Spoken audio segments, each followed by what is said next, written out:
seen our Sumeru friends for a while now. Paimon wonders how they're doing.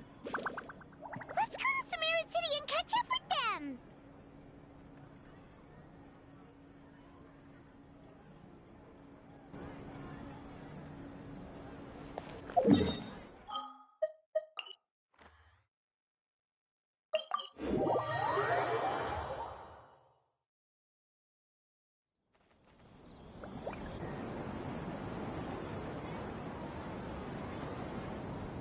Wow, the academia sure is busy during the day. But where should we go looking for people that we know? Traveler, Paimon. Cyno! It's been so long since we last saw you!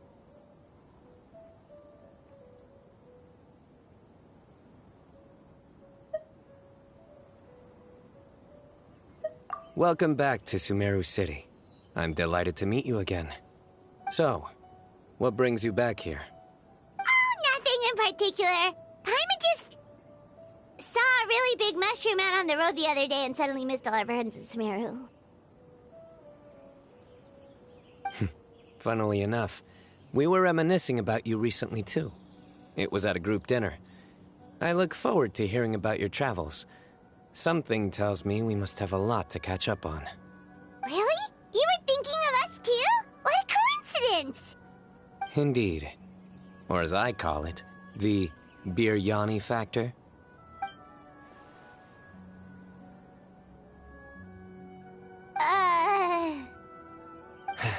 You really want me to say the rest? Okay. It's always rice to meet stew again. Oh, darn, he said it.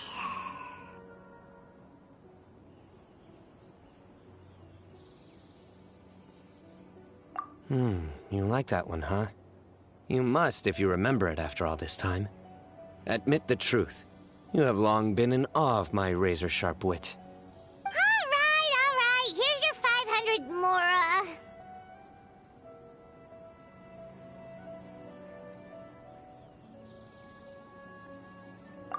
You're exaggerating. It's only 500 Mora. Hey, 500 Mora is still a lot of snacks to Paimon. All right. I'll treat you to some desserts later. Anyway, I'm actually investigating a case right now. My mind is focused on work, which is why I didn't complete the joke at first. A case? What happened? Nothing major. But after finding out who was involved, I decided, on reflection, to handle this one myself. Need any help? We only came here to hang out, so we've got the time. You may as well take us with you, and then when you're done, we can, you know... Such enthusiasm.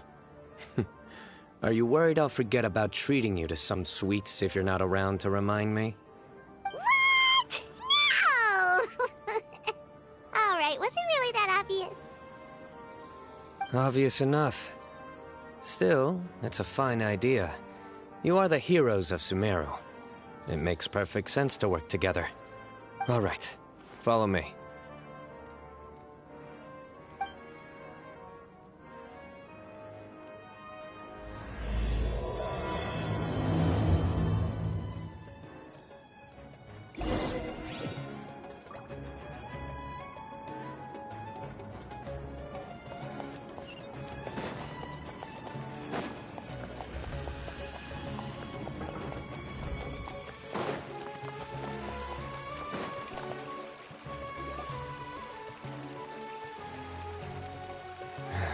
Do you see him? The old man flailing around? Oh, is he the one you wanted to talk to about the case? Correct. His name is Cyrus, a former Spontamod sage. He taught both me and Lisa. Huh? Cyno's teacher is in trouble? It's ridiculous. I'm just an old man who enjoys a spot of gardening, shopping, and wine. What sort of person targets an old retiree? Professor, I've brought some friends.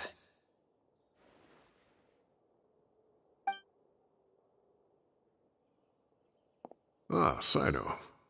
Now, who do we have here? Hold on, let me think. A flying fairy dressed in white? A youth who does not seem to hail from this land? My goodness. You must be the legendary traveler in Paimon. I've heard all about what you've done for Sumeru. Wow, looks like we're really famous. I've told him about you before. You are my friends, after all. That's right. Let me summarize the situation. A couple of days ago, Professor Cyrus suddenly received a threat letter. A threat letter? Exactly. Who sends a threat letter to an old man like me, for goodness sake? This is the letter in question. Cyrus, I have uncovered your secret. If you wish to prevent it from going public, leave 10 million mora at the back door of the cafe. Secondly, don't come looking for me. You'll never find me. But I will always be watching you and all of your secrets. Finally, if you dare to report this to the Matra, there will be consequences. Wow, they sure didn't mince their words. Clearly, this person must be desperate for Mora. 10 million mora, what a joke. I'm just a single retiree with nothing to my name beyond the tomatoes in my garden. Where do people think I'm hiding 10 million mora, huh? In my tomatoes? There were no witnesses, so currently the letter is all we've got. So, Traveler, Paimon, let's put our heads together.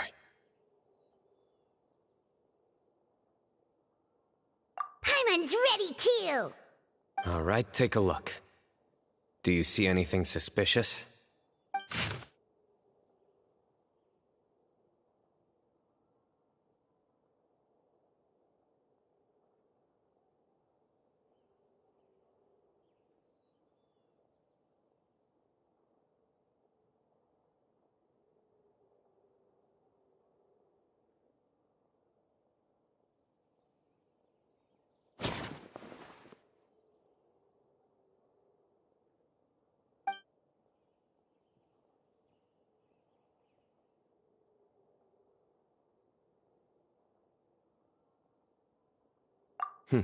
Very good. The paper has a rather rough texture. It's not the typical kind you see in most books. Another thing is, some of these strokes look kind of blurry. Could there be an issue with the ink? Possibly. And I bet the paper has something to do with it. Most of the paper around here is much smoother than this, and the ink is absorbed quickly so it doesn't run. This paper, meanwhile, it's very coarse-grained. Almost as if it's made from some sort of plant matter. It's certainly not the same paper as we use in the academia, but the ink is nothing special.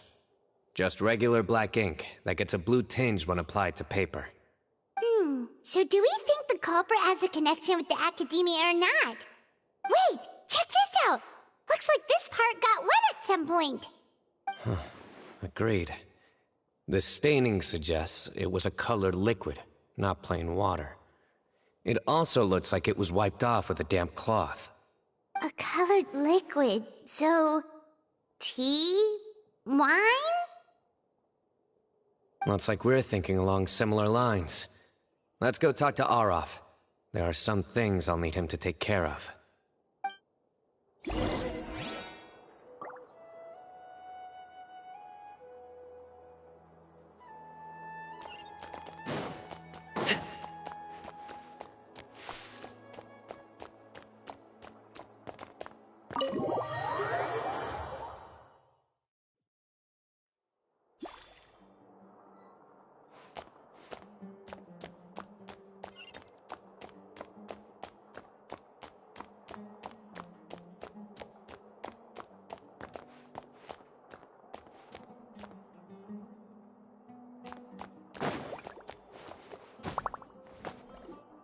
Aureus. Ah, there he is.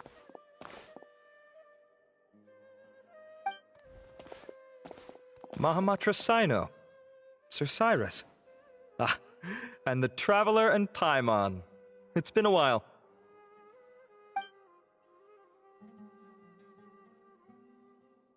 As such, I'm inclined to believe that the culprit in this case is a student at the academia. Somebody young and strapped for cash. Oh, one last thing. I'd start your investigation by taking a look at the cafes in the city. Oh, of course! You think the culprit spilled their coffee on the ladder, huh? They do look like coffee stains to me. Also, if I'm not mistaken, the letter is written on a type of scented paper that has aromatics added during the manufacturing process. The kind often provided as writing material for customers in cafes and taverns. Ah, of course. Yes, like they sell in the gift shops. I remember now. Zaha Hadid bought some a while back. She said she was going to use it as wrapping paper for a vase. Understood. I'll assemble a team to investigate the points of interest immediately. You have my gratitude. One last thing. Send some Matra to guard the entrances and exits of Sumeru City. And change into plain clothes. Don't let them see you coming. Will do.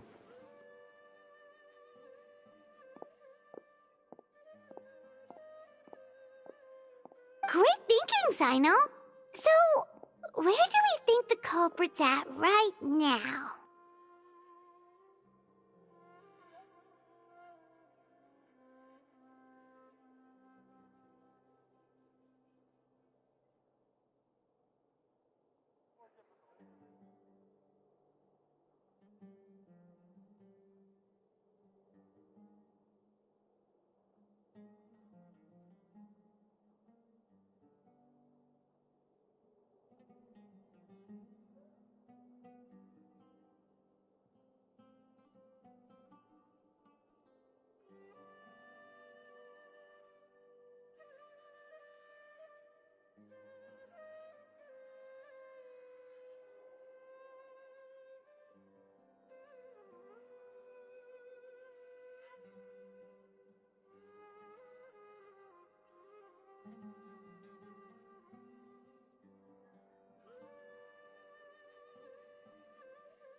Yeah, they've probably been lying low at home waiting to see how Cyrus reacts.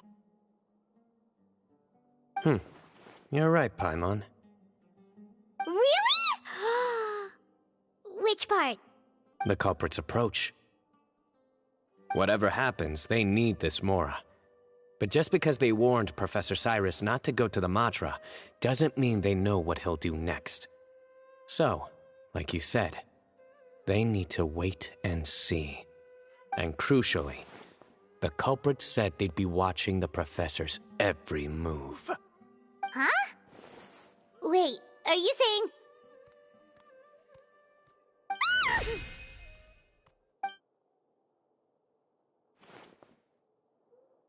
Found you! What are you doing? You wrote the threat letter! I don't know what you're talking about. What threat letter?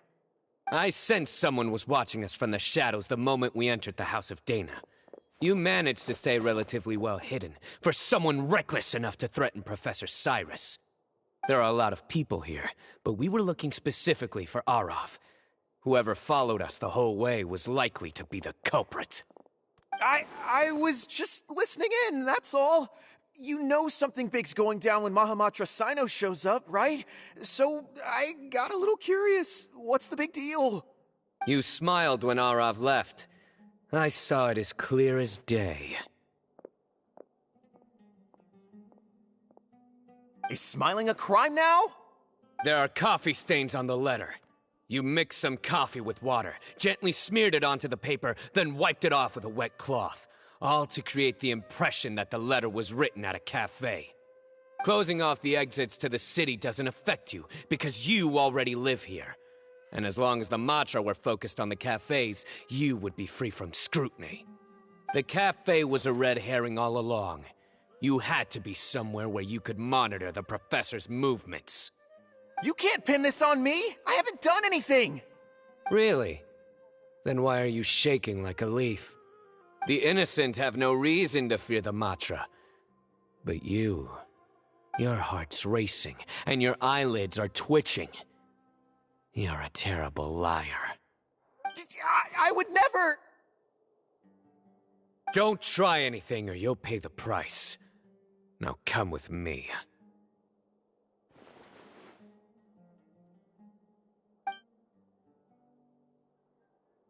Well, that was over quickly. Cyno already caught the guy. You're telling me. One minute I go out for a quick smoke, the next minute I see Aureus already on his way back to meet up with Cyno. Looked like a young guy, too. Couldn't have been much more than 30. But after what he's done, I'm afraid he's ruined his whole future. Everyone, it's all over. Gosh, that was so fast! The culprit's name is Uraka, a 16-year-old student in the Aureus Darshan. Huh? 16? Cyrus thought he looked 30-something! We checked his records. He's 16, a third-year student. But he looks so old. Yeah, seriously. Foolish child. He's too young for the criminal life. What the devil drove him down this path? We questioned the culprit regarding his motives. Oh, just spit it out. Nothing can surprise me at this point. Very well. It's our understanding that Uraka is a mediocre student who has been underperforming in his classes. He started taking extra tutoring to improve his grades, but developed a gambling habit around the same time and lost a lot of mora. Down on his luck, he went to the tavern for a drink and overheard some people chatting about Sir Cyrus's comfortable retirement. They mentioned that he's always arguing about his tomato plants with some old woman on the street. Some old woman on the street? Goodness gracious, has that rascal attended a single one of his classes? That old woman is Kasharwar's very own professor, Zaha Hadi. How can he not know who Zaha Hadi is? Is this going somewhere? Oh, right, yes. So another thing. We don't just argue about tomato plants. And what are they trying to insinuate by comfortable retirement? A man grows a few vegetables and suddenly he's living a life of luxury? Maybe it's more the fact that you have the time to grow vegetables in the first place. Uraka mentioned he'd heard a rumor, alleging that Sir Cyrus illegally obtained a large sum of money from the desert before retiring and kept it for himself instead of reporting it to the academia. Uraka believes this money to be the reason why Sir Cyrus hasn't kept up with any academic research or other projects since his retirement. And given your advanced age, he thought you'd be an easy target to blackmail. Oh, Uraka. I'm at a loss for words. I'm so angry I don't know where to start. People make up rumors all the time. I am quite confident that Professor Cyrus has never embezzled a mora in his life. Arav, you'll have to find some excuse to interrogate Uraka again later. I need you to deliver a few firm fistfuls to him on my behalf. I completely understand how you feel, Sir Cyrus, but I'm afraid that course of action goes against the Matra's principles. Professor, there's no need to be childish about this. Oh, come on. I was clearly joking. Okay. Where does this go from here? The academia will determine the appropriate disciplinary action against the student. And as for the individuals spreading rumors about the professor's obsession with tomatoes and some old woman on the street, there could be a slander case here. The Matra will continue to investigate. Who said I'm obsessed with some old woman on the street? Mind your wording or you'll start a whole new rumor. You seem confused. Oh, don't you understand? Uraka is just a young boy who made a very rash and very stupid decision based on some groundless rumor he heard. Besides, I didn't actually hand over any Mora to him. The whole thing sounds a lot worse than it is. All it costs me is a little reputational damage. That's all. Please rest assured, Professor, that the Academia will issue a fair and reasonable punishment. Yes, I have no doubt about that. But as a former educator, I'd still like to have a serious conversation with the boy's parents. Their family lives in the city, yes? Correct. We looked into the family. Both parents are merchants, and they're often away on business. They've never taken much of an active role in their children's lives. Oh, what a mess. You don't have to seal the evidence away yet, do you? I'd like to have that letter back for the time being, if possible. I need something concrete for when I talk to the family tonight. We have to show them how serious this situation is. The relevant authorities have already reviewed the evidence and are now discussing Uraka's punishment. You can hold on to the letter for now. Just make sure to return it within a couple of days. Oh, so you'll be able to close the case in 2 days? Give or take. Cases like this are quick to resolve. Very good. Well, thank you for all your help. Perhaps we can all go for a meal together. Oh, my treat, of course. My apologies, Sir Cyrus, but I have a prior commitment. Enjoy the meal, everyone. Ah, I see. Well, that's a pity. But Cyno, you have to come. You found the culprit at record speed, and I owe you for that. Ah, and isn't Tighnari in town at the moment? Bring him along, too. Wait, you mean Tighnari's in the city? He is. Tighnari's master, Sir Nephis, called him and Kale to the Academia to help out on a project. They should be at Nephis's office at this hour. Though I must say, I'm surprised you're extending an invitation to Tighnari. Did you do something to offend Sir Nephis? Don't be outrageous. Nephis offends me all the time. It's never the other way around. Anyway, hurry up and fetch Tighnari. I'll head over to the tavern with the Traveler and Paimon. See you there. Go on now. Don't keep us waiting.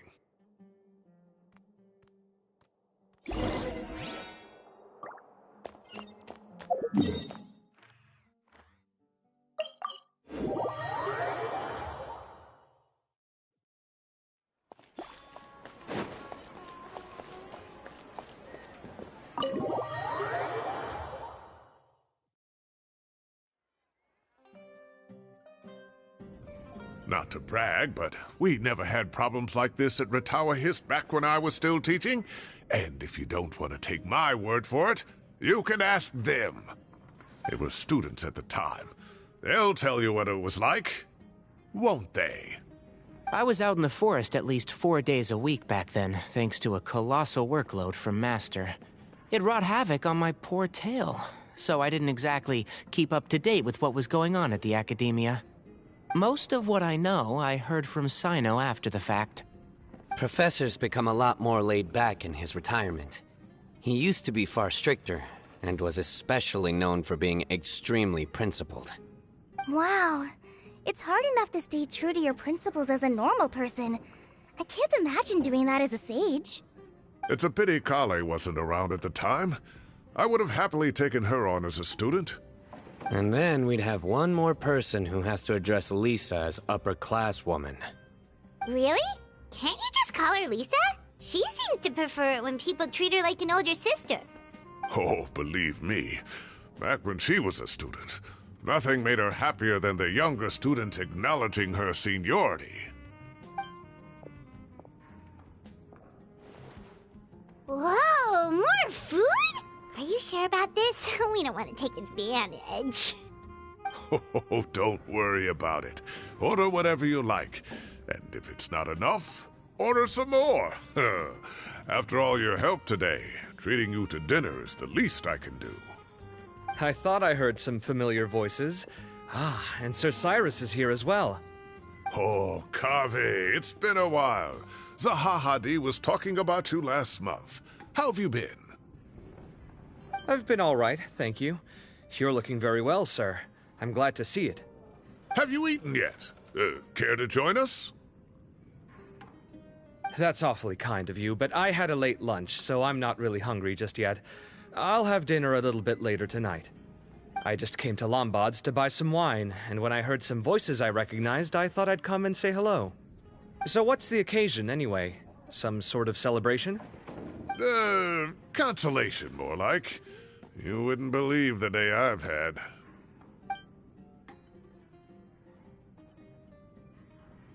Sounds like things have really gone downhill since I was there. My whole time as a student, I've never heard of anything remotely like that.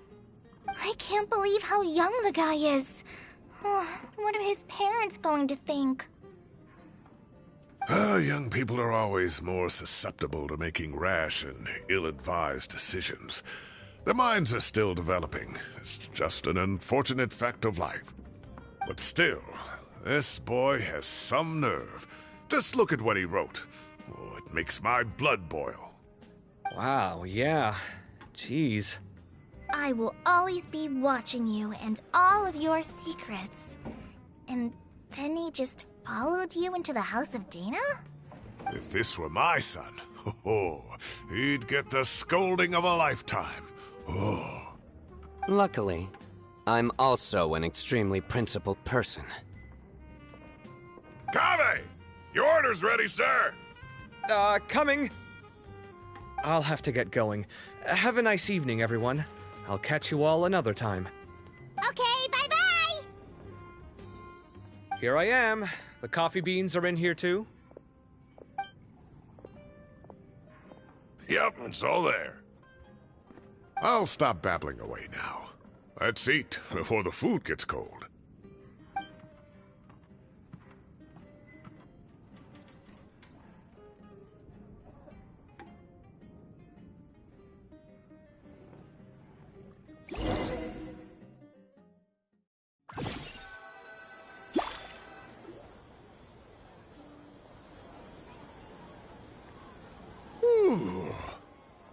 Oh, too tasty.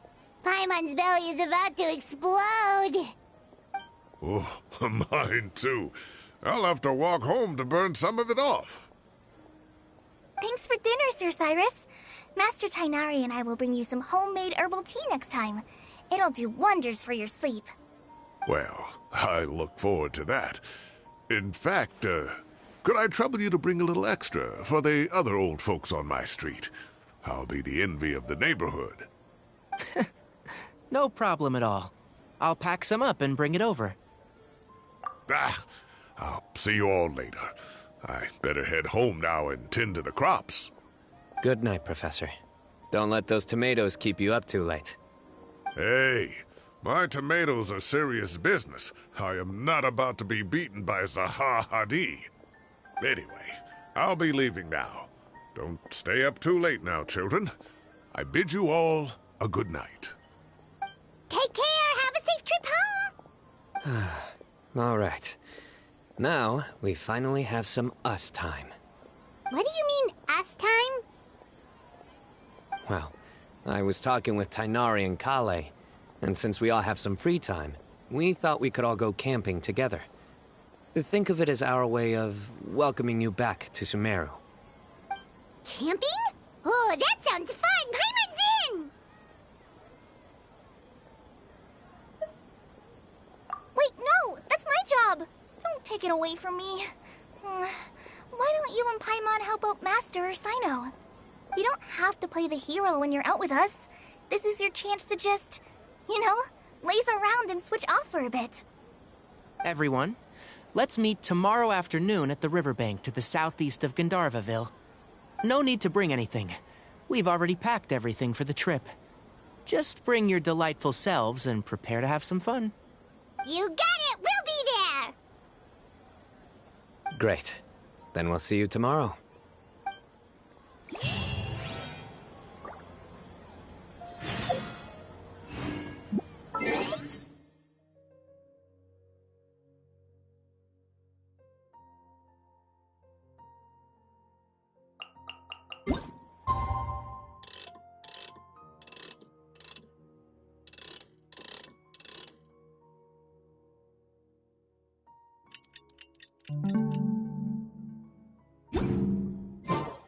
What could the children be up to?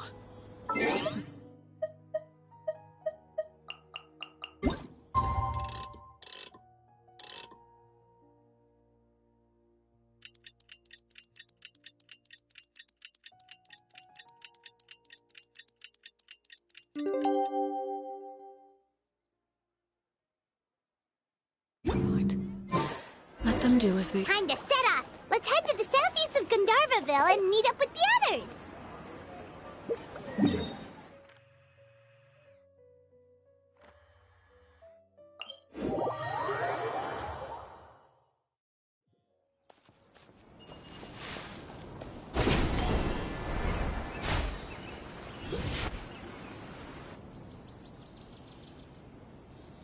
We're here! Wow, you guys are ahead of the game! You set up the tents already! I'd say we're right about on schedule, actually. We were aiming to have them set up before you arrived. Traveler, Paimon, let's go fishing together. Whatever we catch, we can grill for dinner tonight. You got it! Dinner's on us tonight!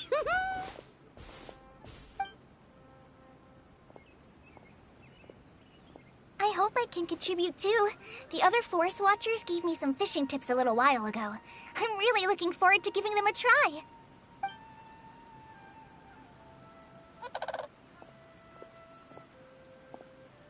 I saw some very appetizing mushrooms in the area, so I gathered a few for us. I'll leave them here along with some fresh fruit. Wow, camping with a forest watcher is the way to go! They think of everything! And even if they don't, they can improvise! This is true. I don't think I've ever had a single rough day in this forest. So, how has everything been going for you? Well, there's been some high points and low points, but we've had some unforgettable experiences along the way. I see. Oh, in that case, you should try a valberry. I bought some from the market this morning. A valuable suggestion. Just don't bury your feelings using food.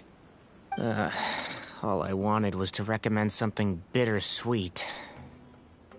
Oh, I have a sudden craving for fruit tea. I'm gonna go fetch some stuff.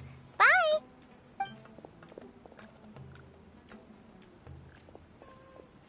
She sure made a run for it.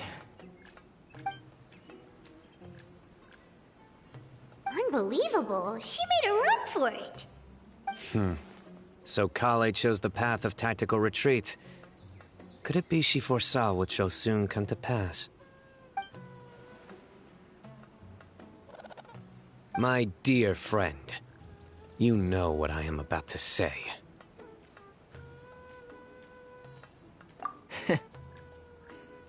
Excellent! A kindred spirit. A great warrior can sense when a duel is nigh. But it looks like we'll get told off if we start playing now. Let's enjoy the nature for a while longer.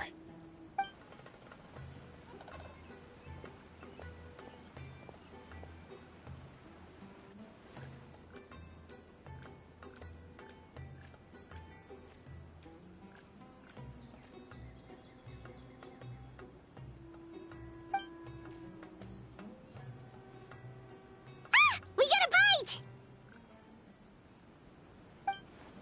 I'll reel it in.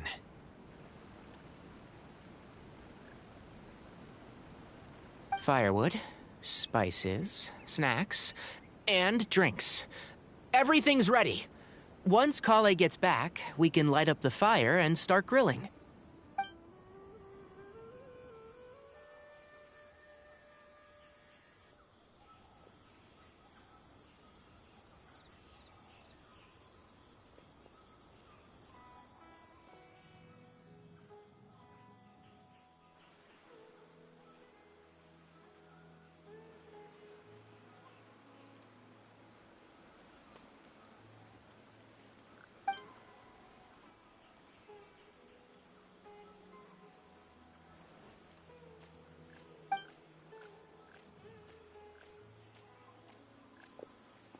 There are 3 tents.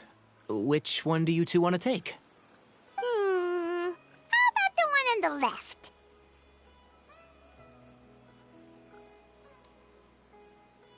Well, Paimon just thinks the ambiance here is a little better. True. But it's also the closest to the water. If there are any sleepwalking fungi around tonight, they might stumble into your tent. Well, that's no good. Take my weapon. You can use it to bar the entrance. Anyone would think you were sealing the gates to King Deshret's mausoleum. Excellent. Then this tent will be an impenetrable fortress. I'm back! How's your appetites? Ready for the barbecue? Always.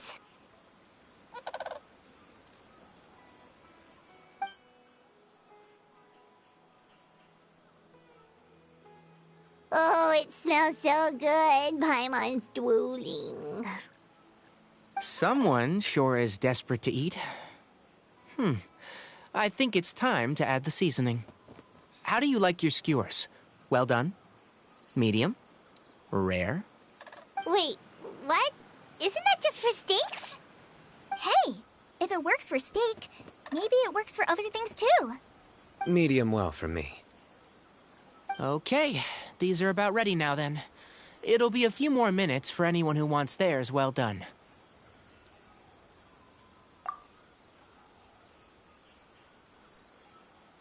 Oh, that was so delicious. If Paimon's stomach had space, she'd eat 3 more skewers. I ate a lot too. Here comes the food coma. If you're tired, then go rest. You must be getting sleepy too, Paimon. Why don't you guys head to your tents? Cyno and I will clean up. Tonight, I show you mercy. Our sacred duel will take place another day. Good night.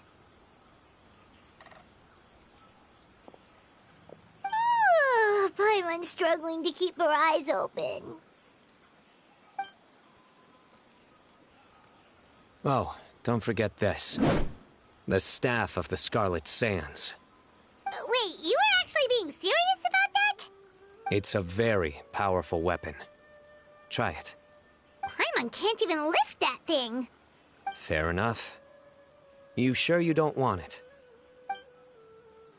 Yeah, Paimon's sure. We'll be fine. And even if we do get an uninvited guest in the night, Paimon will be here to take care of the traveler.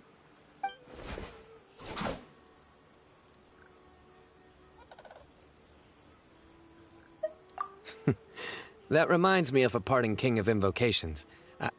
I'll tell you about it tomorrow. But right now, it's time to rest. Sleep well and sweet dreams.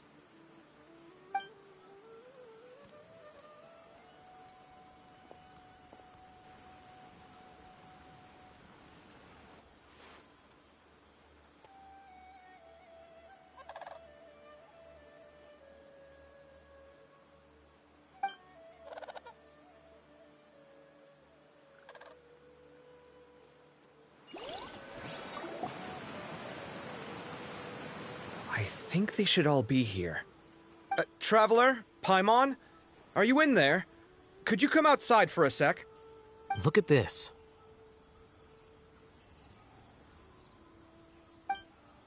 What the?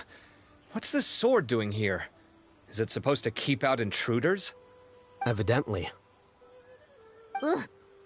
Who is it? Oh, what time do you call this? Paimon's gonna take out the sword. Yeah!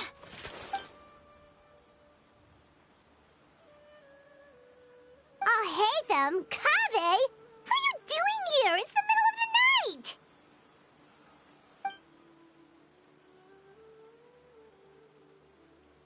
Sorry to wake you up at this hour of the night, but we've got a situation on our hands. Let's get dressed and talk about it outside.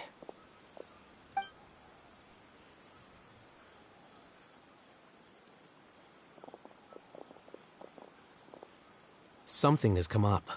And since it pertains to Cyrus and Cyno, I deemed it essential to inform you all. Whoa, back up. Let's start from the beginning.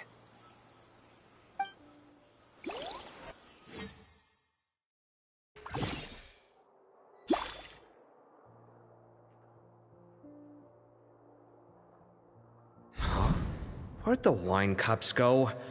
I could have sworn I left them here after I washed them. Ah, there they are.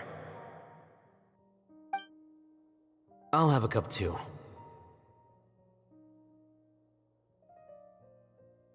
Can you see if the cookies are still on the table?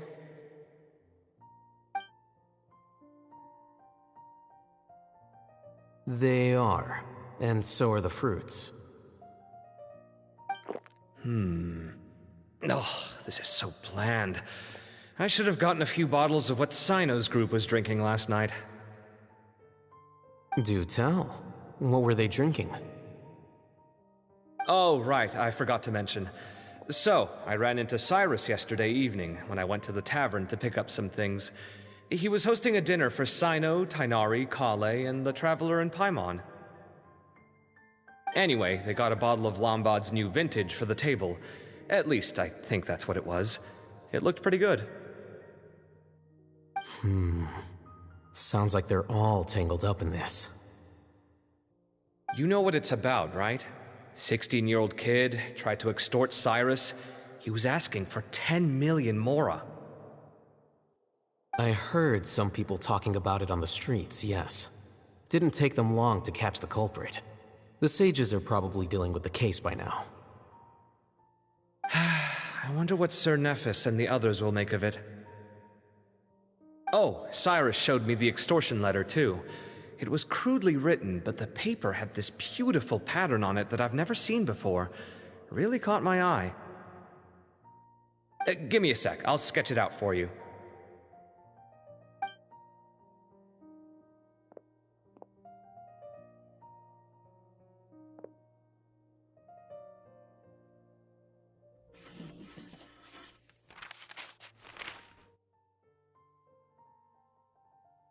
Okay, done. Take a look. You see what I mean? I don't think I've ever seen writing paper like this around before. God knows where the culprit got it from. Interesting. These are all motifs associated with the tribes of the desert. What? Really? Take this, for instance. Looks like an outline of a spire, similar to the kind found on some ancient palaces. And the crisscrossing and mirroring here, I recognize that too. It bears a striking resemblance to an ancient emblem, one that hasn't been used in a very long time. Whose emblem is it? It's the emblem of the Temple of Silence.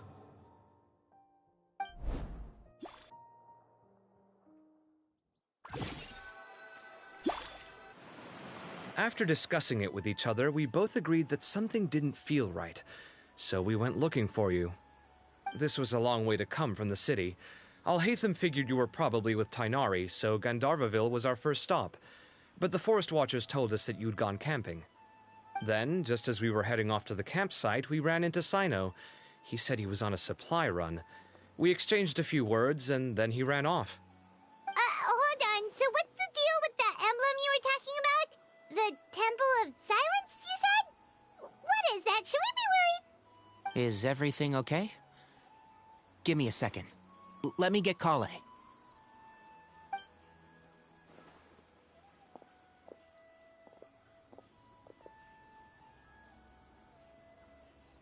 So you've never heard of the Temple of Silence? Well, to put it simply, it's an organization that has existed in Sumeru for over 1,000 years. These days, you can find a Temple of Silence office in the academia.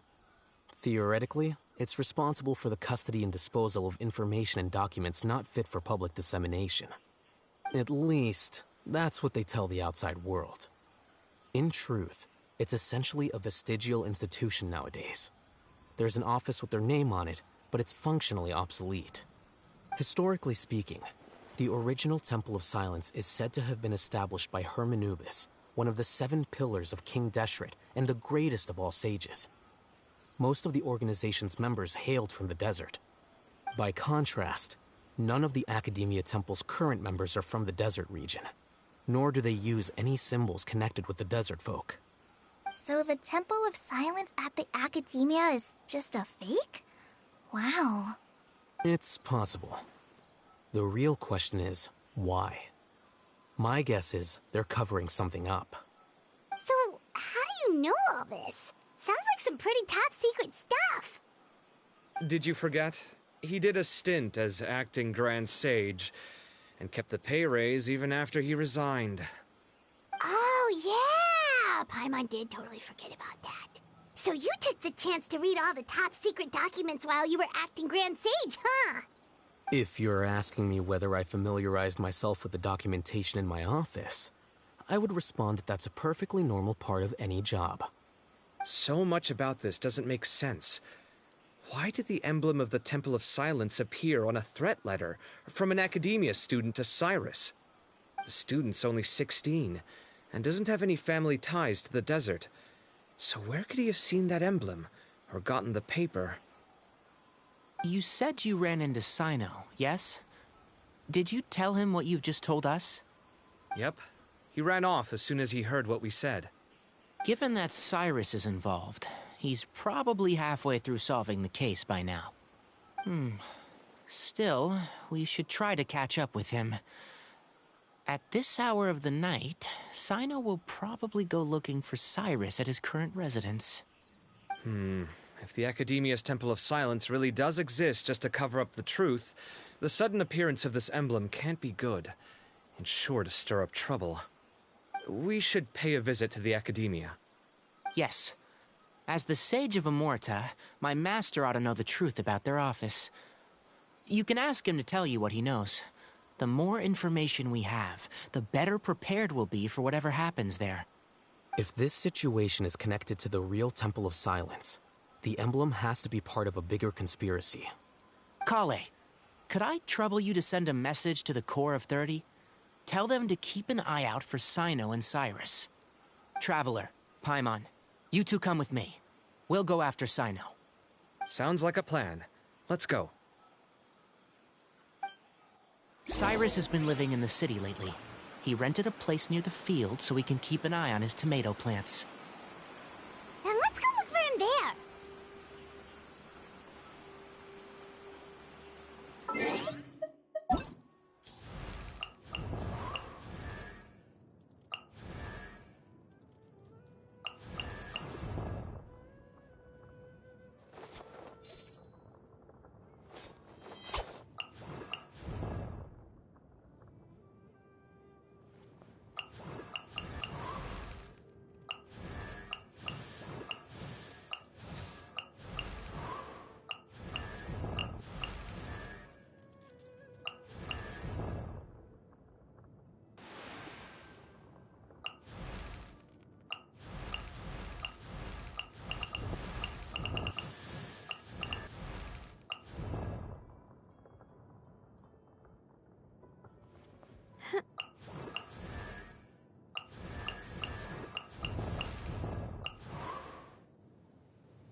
Here we are.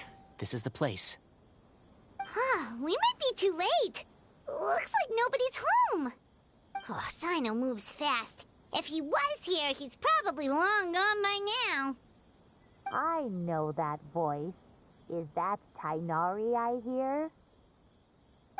Ah! Professor Zahahadi! Wow, so it really is you. My goodness, whatever is going on tonight? We're looking for Cyno. So, he's already been here. Yes, not long ago, in fact. He knocked on my door and asked if I'd seen Cyrus today at all. I told him the old fool left early this morning, and I hadn't heard him come back. So we went to his place, and would you believe it? He's gone. Goodness knows where to. It must have alarmed Cyno, because he took off in an awful hurry after that. He never did explain what this was all about. How serious is it? Well, if Cyrus isn't at home... Oh, it sure doesn't sound good. Professor, did you hear that a student recently tried to extort Cyrus? Why, yes. When I left the house that day, I noticed he was watering his flowers in the field in complete silence. He had a piece of paper clutched in his hand, and he looked lost in thought. I could tell something was troubling him, but he wouldn't tell me what it was. If Cyno hadn't happened to visit him that day, he'd probably still be holding on to that thing. After seeing the letter, Cyno told him to contact the Corps of 30, but Cyrus was very reluctant. He claimed it would only damage his reputation. Eventually, he relented, after much persuasion from Cyno. Huh? Cyrus didn't want to report it? Well, that's strange. When we saw him, he seemed pretty okay with the idea of the kid getting his just desserts. As a former sage, it's possible Cyrus still has enemies at the Academia. That's why Cyno was so insistent that he report the matter to the authorities. I was there while they were going back and forth over it. So Cyrus initially hoped to stop this from going public. But why?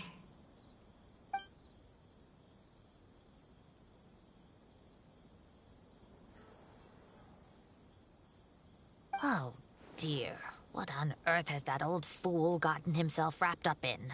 Oh, I do hope he's not in danger. Oh, I almost forgot. Cyno left me this letter to pass on to you. He wrote it when he came by earlier. He realized you might come looking for him. Thank you. What does it say? Let Paimon take a look.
My friends, this is a rather complicated state of affair.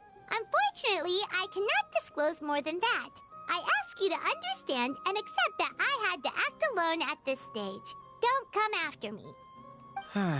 Yep, that sounds like Cyno. Thank you, Professor.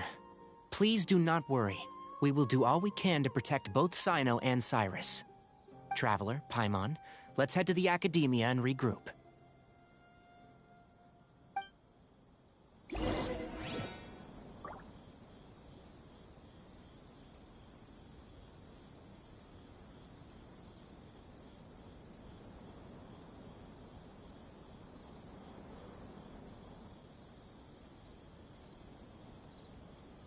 Something you wish to report? Go on. You have my undivided attention.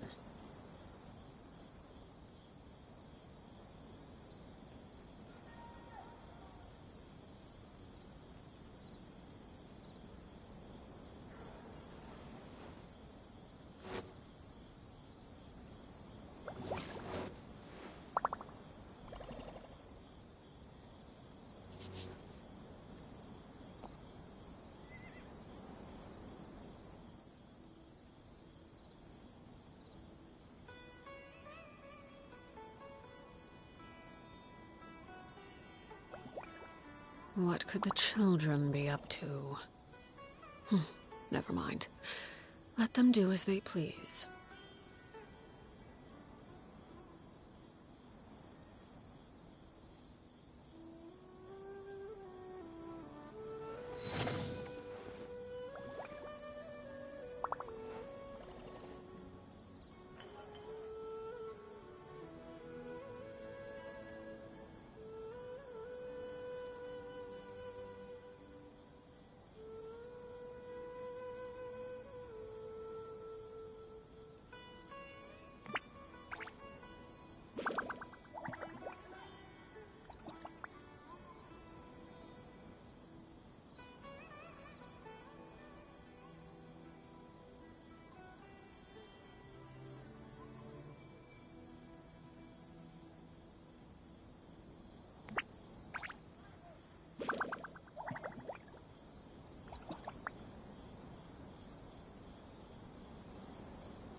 Staring into my eyes is ill-advised.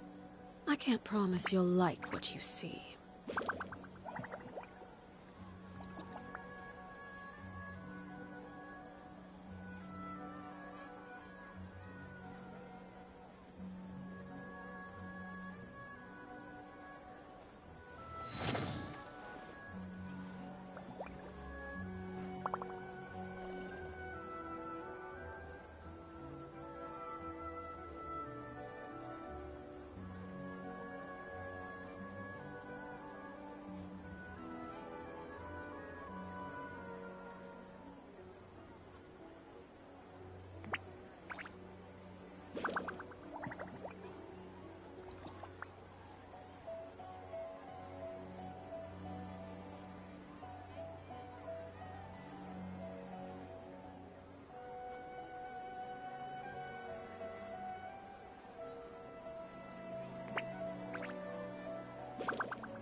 What could the children be up to?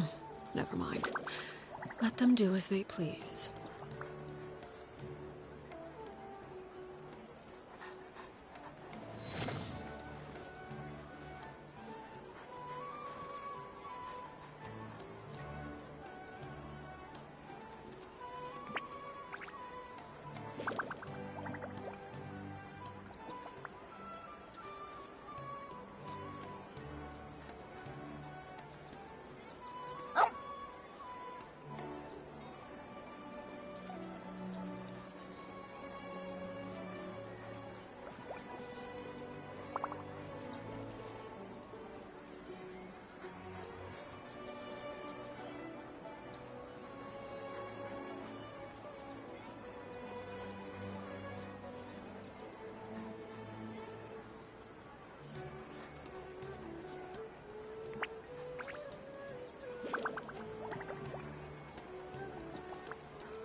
Something you wish to report?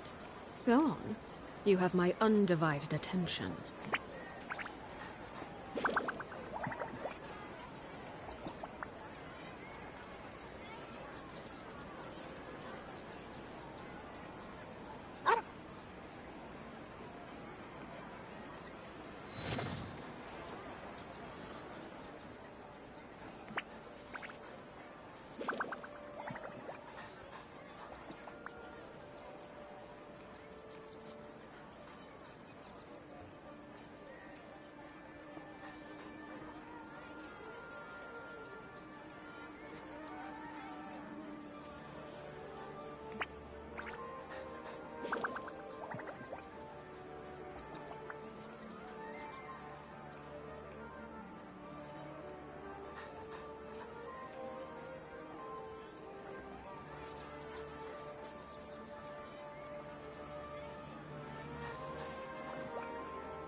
You're here?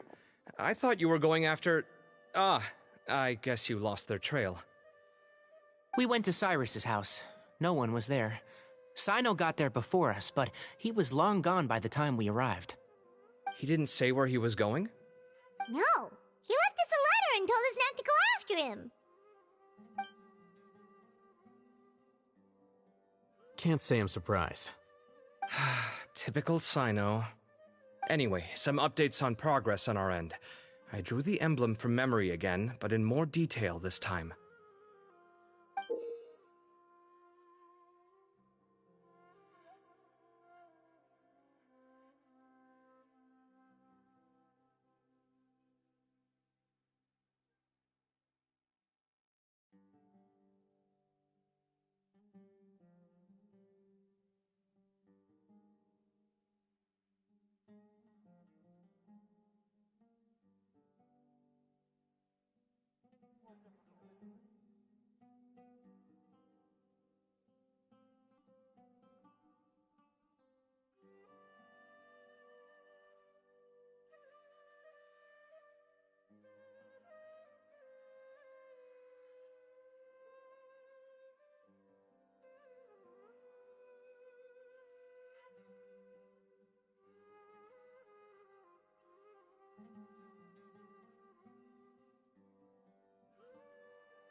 I checked some ancient texts for a similar design. The one I found was a little blurry, but the similarities in the general form and certain details were clear enough to confirm a match. Yeah, and we're lucky we found anything at all. It turns out the emblem was all but lost to history. We scoured the entire Academia collection, and that book was the only one with a record of the motif. Meanwhile, Arav managed to get Uraka to disclose his source. The one who told him about Cyrus's embezzled funds was a young man from the desert. According to Uraka, he had a striking presence and was well educated. Apparently, the two met in the tavern over a game of cards. The guy claimed to be in the city for business, as part of a merchant caravan. Uraka was intrigued when he heard what his new acquaintance had to say, and brought up the idea of extorting Cyrus for Mora. The guy encouraged him to go ahead with it, then handed him some pen and paper to write the letter. I see. So it could be that this person planted the paper intentionally. So, how do we find this guy? Did Uraka say where he is? He doesn't know. He claims not to have seen him since that day in the tavern. The man gave him some tips on how to carry out the extortion, but from then on, Uraka was acting alone. Nephis and Arav have gone to meet the Core of 30 and review the city's entry and exit records. Also, Nephis admitted that the Temple of Silence in the Academia is just a facade. The true Temple of Silence once came to the rainforest to establish a collaboration with the Academia, but as time went by, the sages gradually became corrupt and foolish. The Temple of Silence felt that they could no longer trust the Academia and ended the partnership. They retreated back to the desert about 400 years ago. Ever since its inception, the Temple of Silence has been the guardians of King Deshret's civilization and belief system. They traveled throughout Sumeru, sequestering and guarding any wisdom that posed a threat to the people's livelihoods. At its roots, it was a legitimate and reputable organization whose purpose was to guide people towards the right path. The Academia of the day knew that the split would damage their reputation if it became a matter of public knowledge. And so, they set up a dummy organization of their own to conceal the truth. Not only that, but they managed to keep up the charade for hundreds of years! So how did Cyrus become acquainted with the true Temple of Silence if they left centuries ago? I'll bet that's the question that bothered Cyno. Probably why he went after him in such a rush. Whoever is behind this, getting Uraka to extort Cyrus was only the first step of the plan.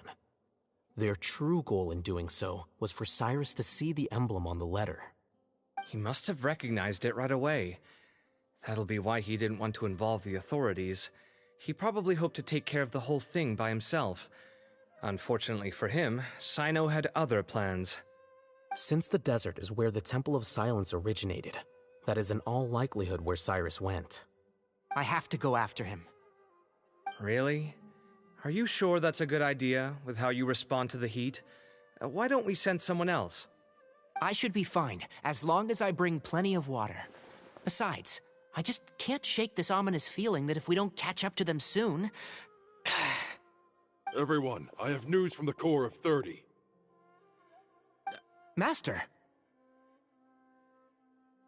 Oh, so that's Nafis, Tainari's master? Oh, we're finally getting to meet him in person! It's a pleasure to meet you, Traveler in Paimon. Several independent eyewitnesses have reported seeing Cyrus and Mahamatra Cyno leaving the city at different times. Both were heading in the direction of Caravan Rebat. I was going to suggest that you join forces with the Core of 30 in this case. However, as I'm sure you've already heard from Alhaitham and Kaveh, the Temple of Silence is involved. The Academia has made a number of decisions throughout history that I am ashamed to talk about. It may well be that no better choice was available to them, but those actions are nonetheless a stain on our legacy. I won't attempt to make you understand the Academia's perspective. Now is the time for action. I understand where you're coming from, Master. But I'm afraid the situation might be more complicated than we thought. I think we need to keep a low profile, or risk making things worse. Good point. If Cyrus is involved with the other side, or worse, if he's fallen into their hands, and...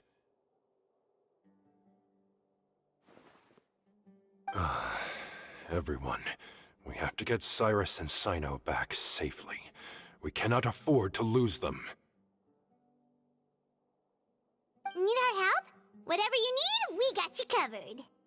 Really? Wonderful. You have my most sincere gratitude.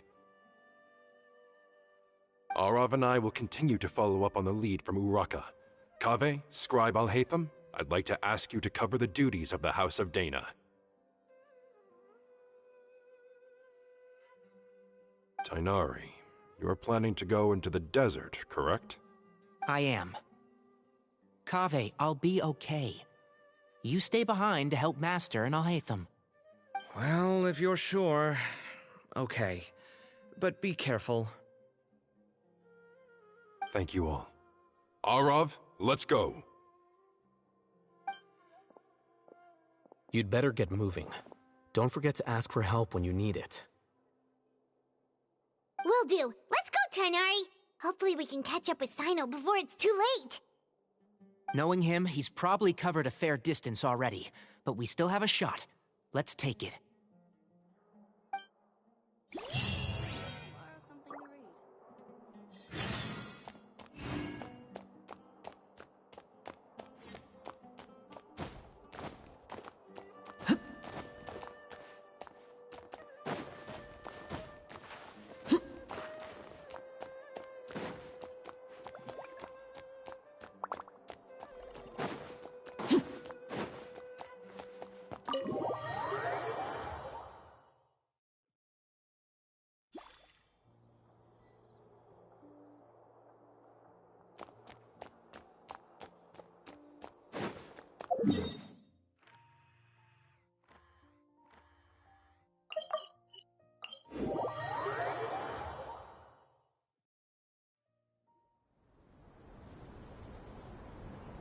Okay, we made it to Caravan Ribat.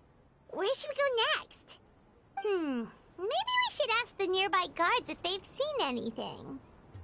Hold on. Look over there. Is that Dia? You sure you want to brave the desert alone? I mean, it's your choice at the end of the day, but still. It's not my first time. I'll be fine. Cyno. If you're really going to go through with this, then at least take our advice. When you're packing for your trip, budget for 5 days more than you plan to spend out there. Makes sense. Okay, I'll go get ready. Thought we might find you here. You're trying to retrace Cyrus's steps, aren't you? Didn't I tell you not to come after me? I thought I had a good lead on you. Well, sorry, but we never agreed to that. Why would you go off on your own like this? Nothing personal. It's just a complex situation. And I'd rather not involve anyone else if I can help it. Takes a special kind of person to get Cyno chasing them all the way out to Caravan Ribat. But why so coy today, huh? You only gave us his age and description. Why can't you reveal his name? Is he Sumeru's most wanted or something? Oh, also, hey guys, it's been a while. Dia and Candace! So nice to see you. Actually, seeing all of our friends is the whole reason we're here. You're looking well. Glad to see it.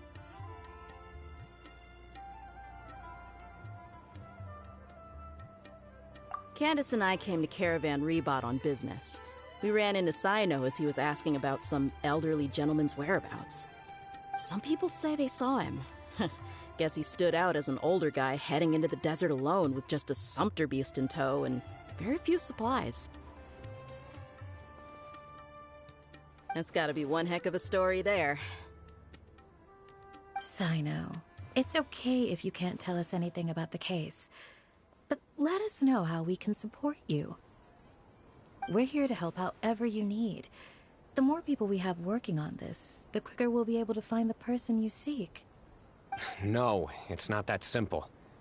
If I'm right, he'll be doing everything he can to avoid us. We spoke with Zaha Hadid. From what she said, it's pretty clear that he wants to try and solve this on his own. It won't be easy trying to find him in the desert when he's deliberately trying to cover his tracks.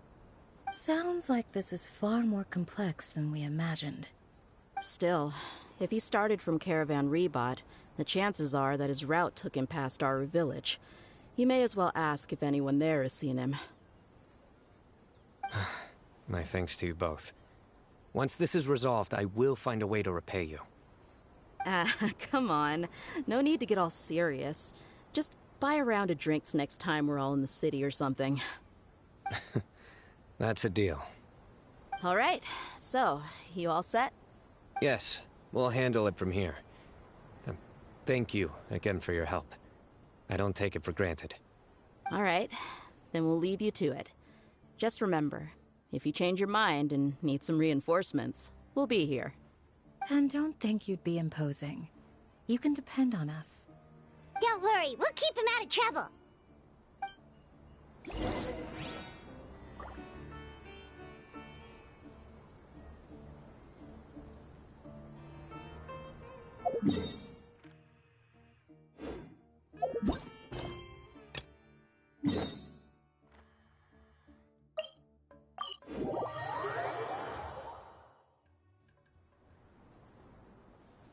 Hold on.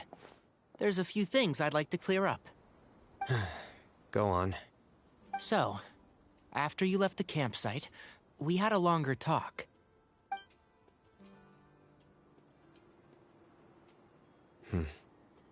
Clearly, we've only scratched the surface of the Temple of Silence question. It doesn't surprise me at all that the one in the Academia is a fake. Do you have any connection with the Temple of Silence? I do. I trust you're all aware of the spirit that gives me my power. Hermanubis, the original founder of the Temple of Silence. Due to my unique constitution, I was put through a number of trials in the desert when I was younger. Later, I met the professor, and he brought me to Sumeru City. But my memory of that time is hazy. I can't recall much. It's a good thing that Kaveh noticed the emblem on the letter. Without that, I don't know if we would have connected the dots and realized there was more to this case than mere extortion. I did not recognize that symbol at all. Whether that's because I've never seen it, or because my memory fails me, it's hard to say. Yeah, you're right. Thank goodness for Kaveh, and for Alhaitham's diligence during his time as acting Grand Sage. But Cyrus must have recognized it right away, right? Otherwise, he wouldn't have had any qualms about you reporting it. Oh, maybe his connection to the Temple of Silence goes even deeper than yours. I suspect so too. Professor has never once mentioned the Temple of Silence in conversation. And whenever the conversation turns to Hermanubis and the concept of spirit indwelling, he avoids going into any depth. Well, speaking of avoiding things, you do realize, don't you, now that we've caught up with you, you're stuck with us for the rest of the way. I am aware. And I have accepted it. Or rather, I don't see how I could manage to ditch you en route, so I might as well accept that you're coming with me. That's right. Fact is, we're coming with you whether you like it or not, so the best option now is to try to look out for each other. Ha!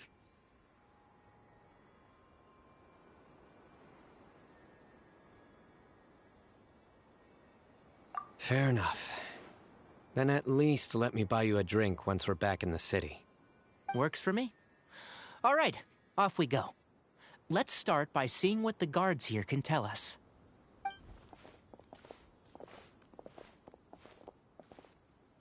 Hello. Mahamatra Cyno? I'm looking for someone. So I'd like to confirm any recent foot traffic in and out of Aru Village. A man matching that description passed by Aru Village not too long ago. He stopped by to load up on food and water and feed his sumpter beast. Then he was on his way. Where was he going? Let me think. He took a seat by the entrance of the village for a while and had a brief chat with the person who came to deliver the water. He said he was headed somewhere near an oasis, but he didn't mention which one. Do you have a map? I can mark out the direction he was heading and the best routes to any nearby oases. I have one. Mark away. Great.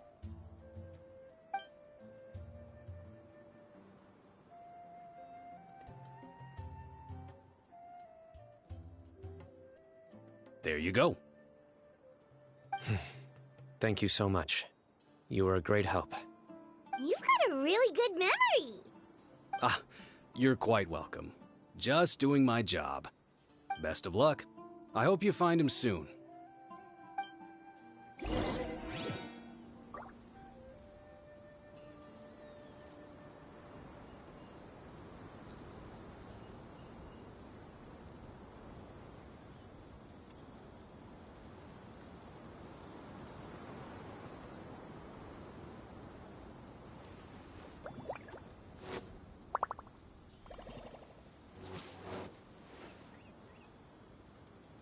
in Aru village, please respect the local customs.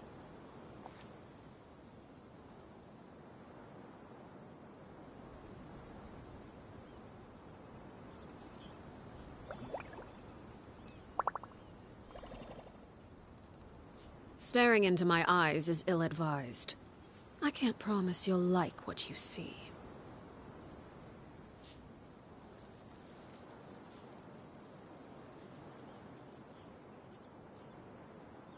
When in Aru village, please respect the local customs.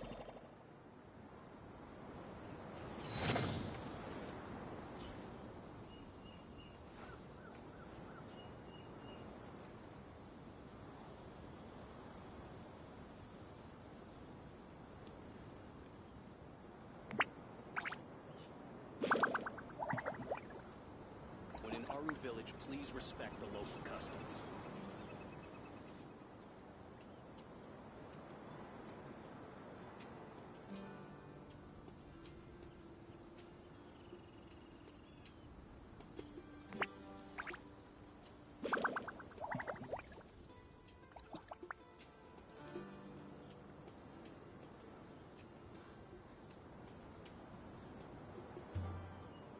When in Aru village, please respect the local customs.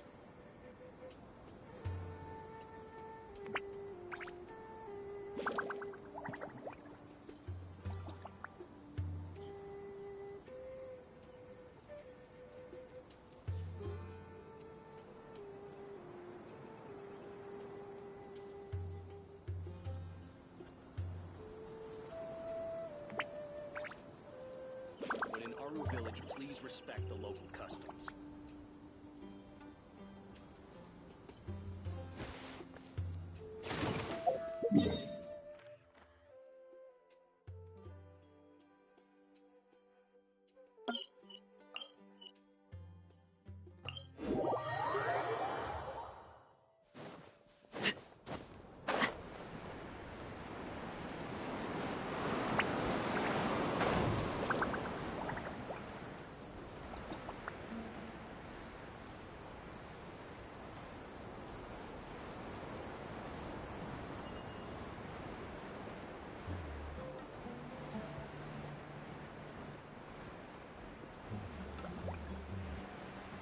This kind of weather is more enjoyably spent under the cover of shade.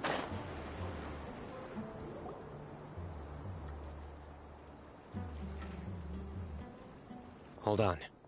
I see some people over there. Do you think it's safe to ask them what they know? Should be. I'll go... No. I'll do it. Huh? Why can't Cyno go talk to them? What difference does it make? Given my background, appearance, and the way I dress, I might not be the most welcome visitor here. Just in case, it's probably better to let a more neutral party handle things.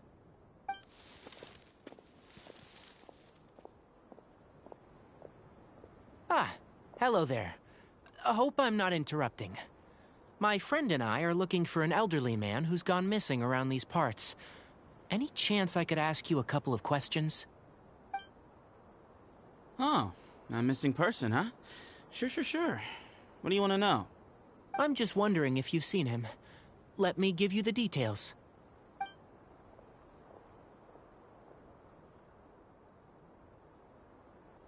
So, a silver-haired guy in a long robe, culture type with thoughtful eyes, and he's traveling alone.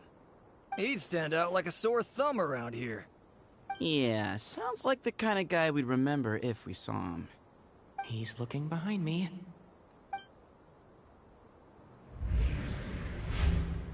Uh-oh. That guy's looking our way. Your friend over there stands out a lot, too.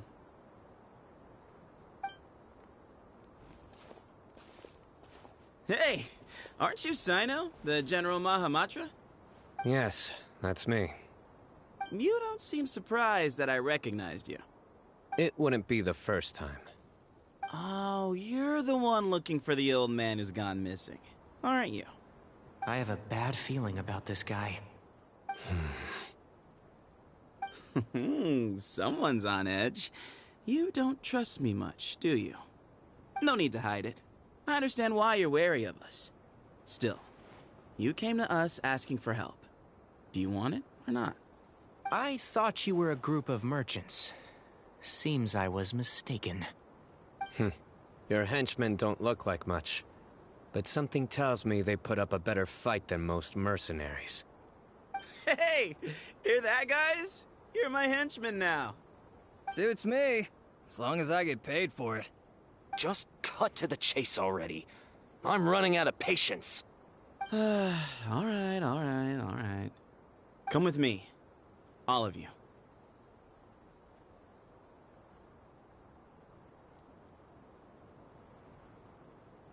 Don't you want to find your friend?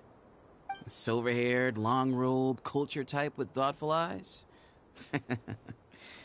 Sounds like there's a whole other side to Cyrus I didn't know about. So you know where he is? Just follow me. I'll take you to him.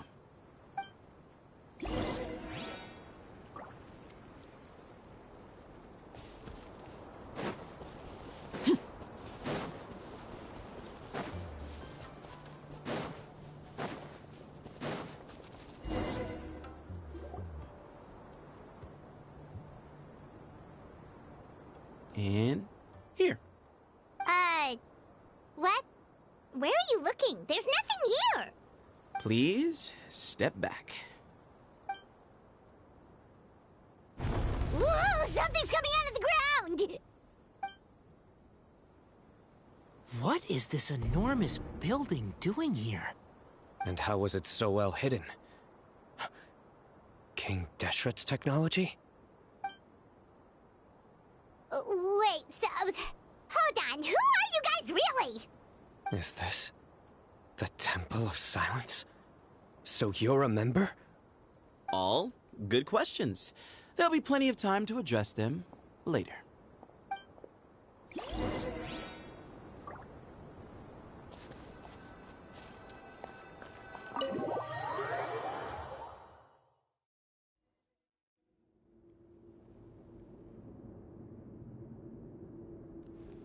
This is not what Paimon was expecting to find in the desert, especially not hidden right next to an oasis. Ooh, Paimon's scared. They must have kidnapped Cyrus. Do you think this is the guy Raka met in the tavern? What's wrong? Thinking about your professor? I just hope for your sake you haven't done anything you might regret. Me too. Hope I haven't done anything to incur your wrath.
Alright, you can wait here for now.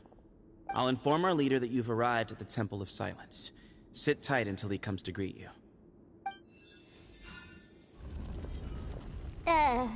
So he's just gonna leave us here unattended? Maybe we're not being kidnapped after all. They can't have been at the Oasis by chance. They were waiting for us.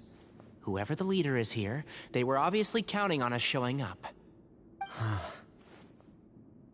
So this is the Temple of Silence. After leaving the rainforest, they hid themselves here? Hey, look! That guy's coming back. Don't worry. Someone will come and call for you soon. What's your name?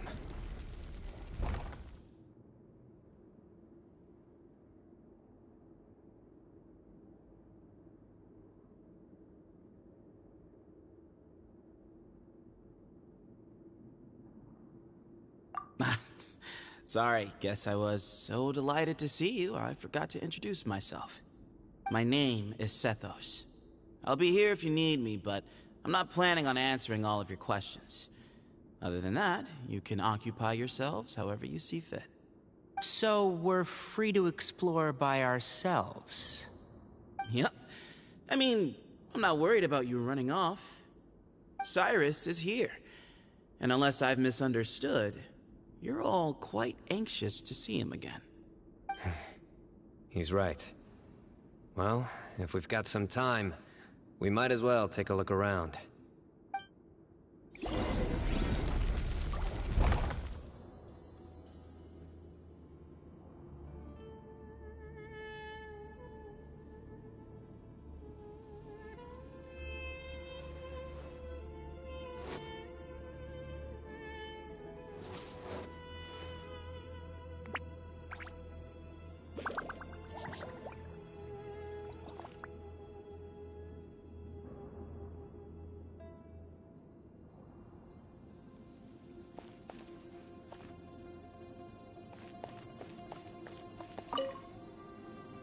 I never imagined that the true Temple of Silence would be hidden somewhere like this.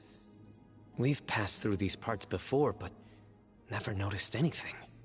That's King Deshret's technology for you, I guess. It borders on the miraculous. Amazing to think that it's been preserved intact all this time. We should be wary of our hosts. Still, at this point, we can be confident that the Professor is safe and sound, so that's something.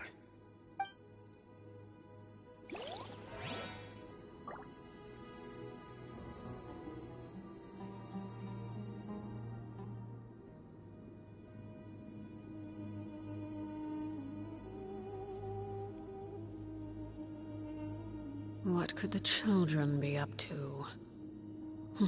Never mind. Let them do as they please.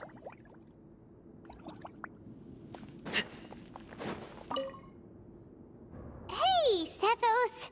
Have you got some time to chat? Sure. Although, I'm assuming by chat, you mean you have questions for me? I don't blame you. Anyone else would.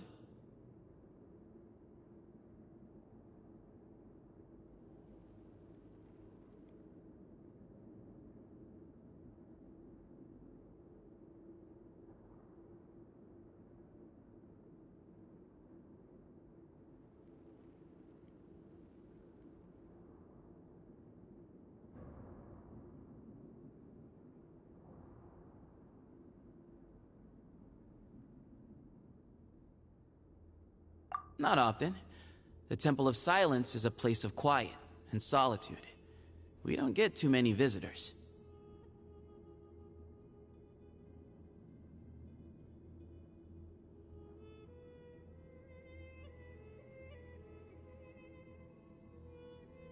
Yes, that was me.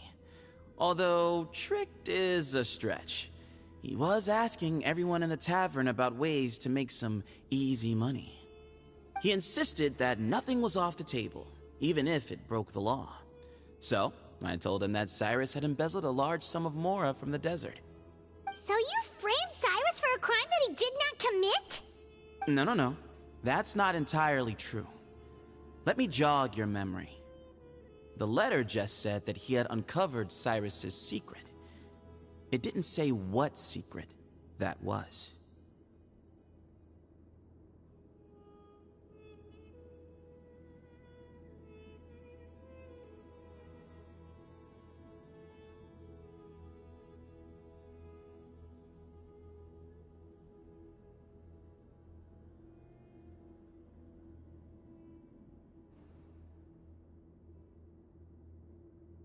Of course.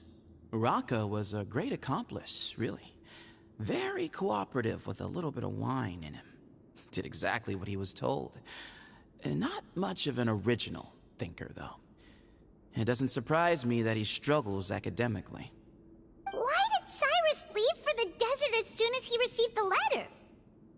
You'll have to ask him that one yourself. Certain things I can't answer for him. I'm neither judging nor defending him. All you need to know is that he recognized our emblem, and it was his own choice to take the bait.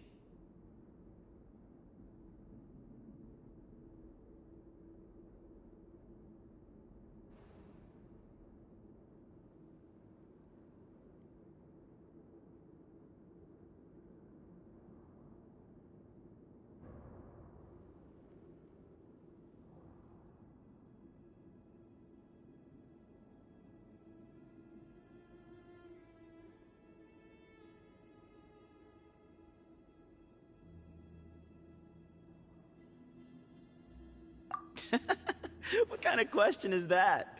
He's the General Mahamatra. Everyone in Sumeru knows who he is. Right, but back at the Oasis, you can't have known who he was for sure, or you wouldn't have asked him. So, what we're really asking is, have you never seen him in person before? I've lived in the desert my whole life. Guess you could say I've never had the pleasure. Ugh, why does Paimon feel like this guy's not being straight with us? Come on, we've only just met. If I give you all the answers up front, you'll have nothing left to look forward to. Yes, that was me. Although, tricked is a stretch. He was asking everyone in the tavern about ways to make some easy money. He insisted that nothing was off the table, even if it broke the law. So, I told him that Cyrus had embezzled a large sum of mora from the desert. So you framed Cyrus for a crime that he did not commit? No. That's not entirely true. Let me jog your memory. The letter just said that he had uncovered Cyrus's secret. Of course. Uraka was a great accomplice, really. Very cooperative with a little bit of wine in him. Did exactly what he was told. And not much of an original thinker, though. It doesn't surprise me that he struggles academically. Why did Cyrus leave for the desert as soon as he received the letter? You'll have to ask him that one yourself. Certain things I can't answer for him. I'm neither judging nor defending him. All you need to know is that he recognized our emblem, and it was his own choice to take the bait.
Nope.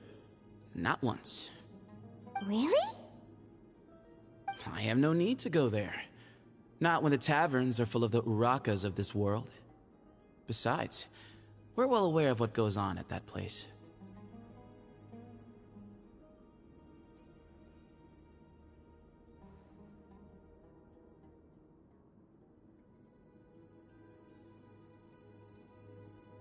Spies?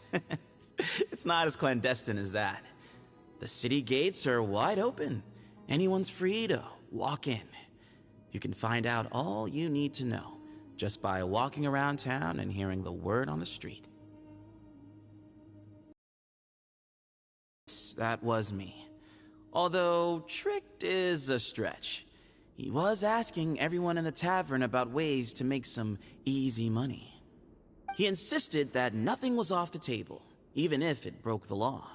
So, I told him that Cyrus had embezzled a large sum of mora from the desert. So you framed Cyrus for a crime that he did not commit? No.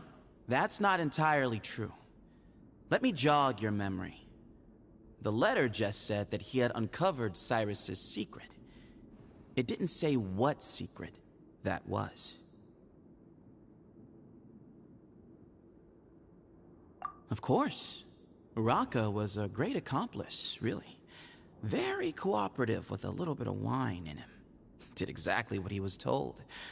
And not much of an original thinker, though.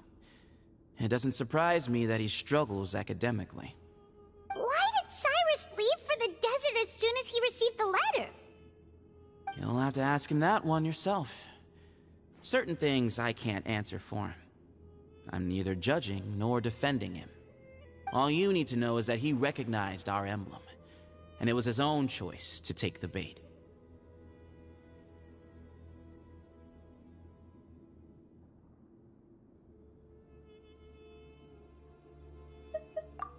Mm-hmm.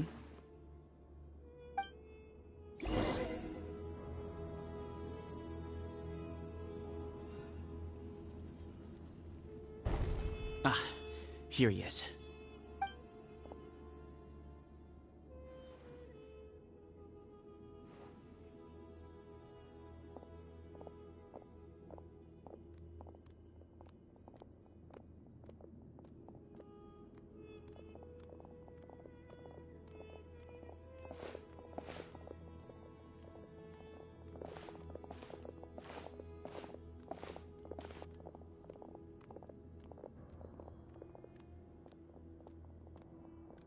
Grandfather, the person you wish to see is here. Well done, Sethos. Greetings, one and all. I am Ba Moon, the current leader of the Temple of Silence. I know why you are here, and I thank you for your patience. Bring him out.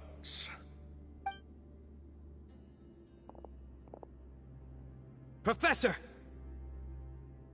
Cyrus, are you okay? Ah! Watch what you're doing! Oh, my apologies. We have no intention of causing you distress.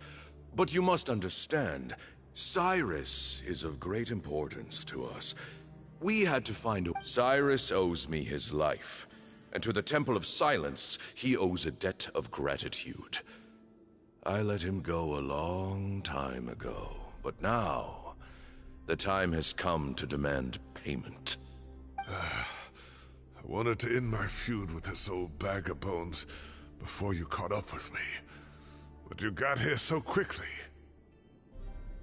Just leave, Cyno. This is a matter between us two old men.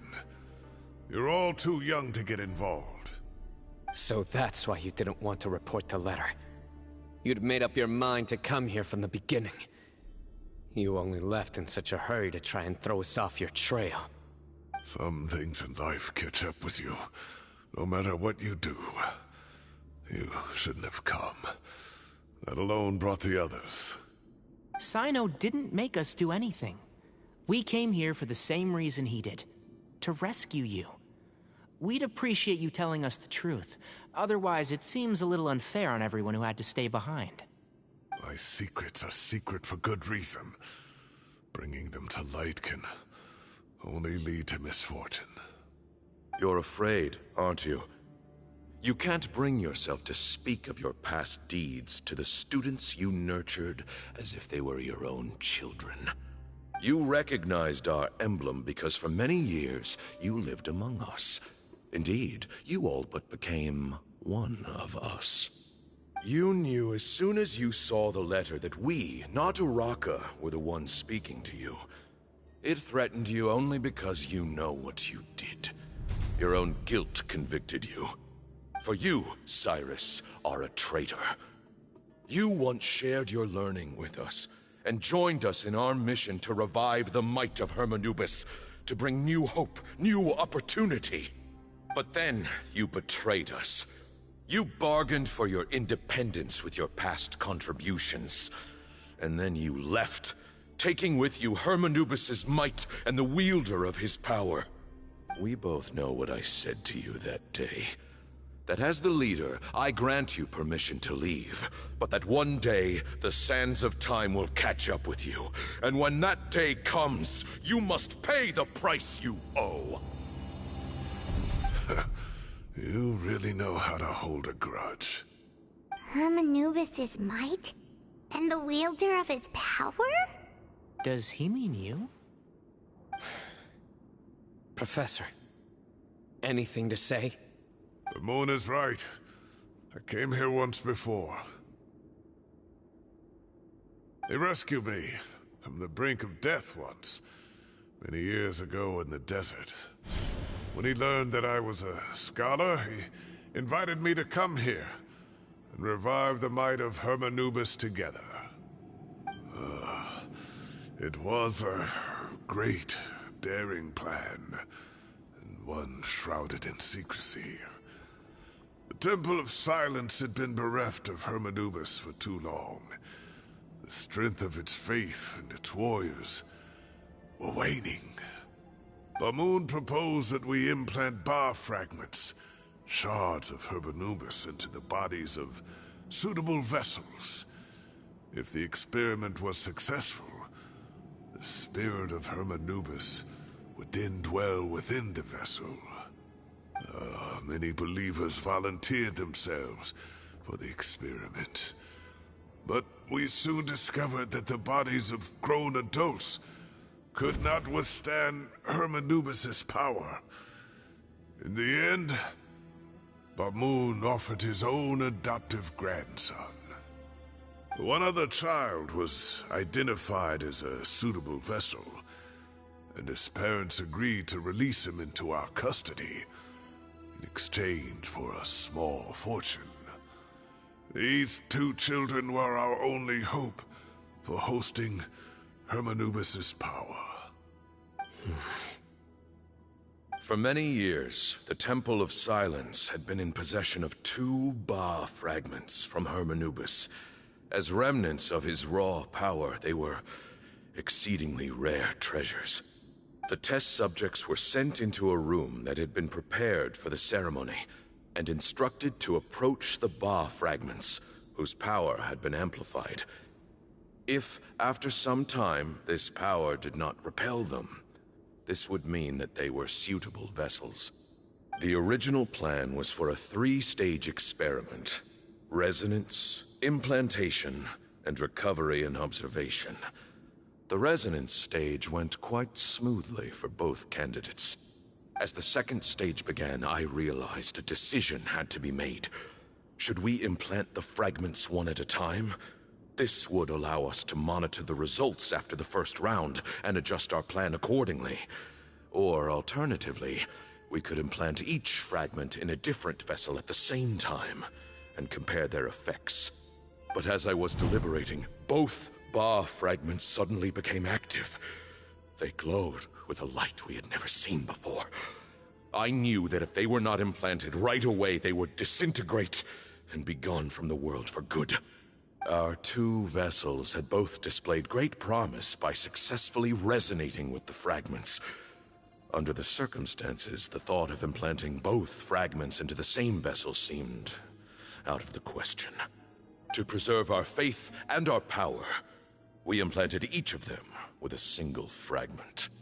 Ultimately, I ended the experiment and left, taking one of the children with me. In recognition of your past contributions, I chose not to send someone to hunt down and kill you both. Your lives were spared, but I have paid a great price for your betrayal ever since. I have always wanted to see you, Cyno. Losing you and your Ba fragment dealt us a devastating blow. We've been in decline ever since you left.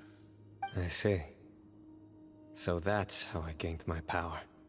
Look, in essence, I borrowed your Ba fragment for a decade or so. And now you are seeking justice. If you want to take my life, then so be it. I'm an old man now anyway. But you cannot lift a finger against Cyno. He is the General Mahamatra. Your actions would be seen as a declaration of war against the Academia. I'm sure you don't remember anymore, dear Cyno, but you've met us all before. You were so young then, when we all gathered around and celebrated the revival of our Lord. You and he, Sethos, you were our final hope. You'd like me to return my power? As a follower of Hermanubis, I have allowed this power to remain in the rainforest for far too long. Now, it is time to reclaim it. That power is not yours to reclaim. Cyno was chosen by the gods. You cannot take what they have bestowed. You are wrong. Cyno was chosen, but he was not the only one. My child, Sethos, has the same gift as he. So those are your terms for freeing the professor? Despise me all you want. My sins are my own. The Temple of Silence is an innocent party.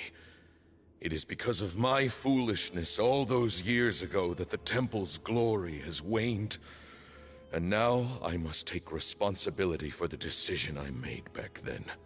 So what you're saying is, the power of one Ba fragment is not enough? You're asking me to return the one in my possession, so it can be implanted in him instead? Divine power causes great suffering to those who wield it. How do you know that Sethos would be able to withstand it? He is no longer a small child. But regardless, this burden is ours to bear, and your objections mean little given that you turned your back on us long ago. Both my heart and mind are telling me that what you are proposing is a terrible idea. However... Don't listen to him, Cyno.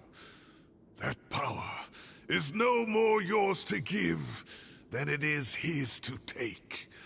You have to understand. I know. But if this is a question of your freedom versus a fragment of power, then...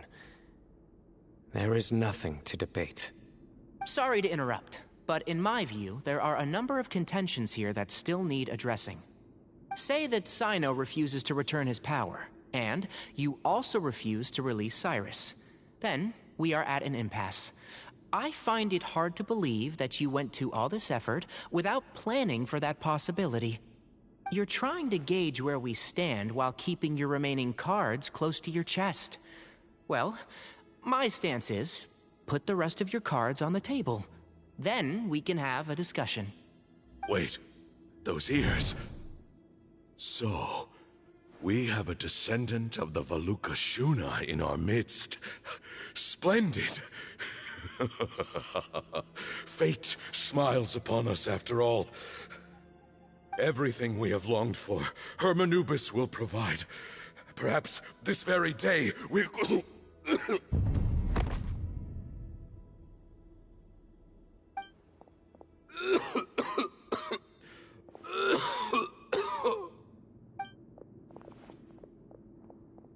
Why is he coughing so much? He looks like he's in really bad shape.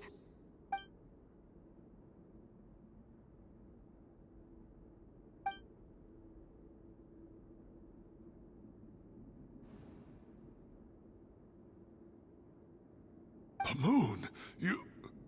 Take our leader back to his room.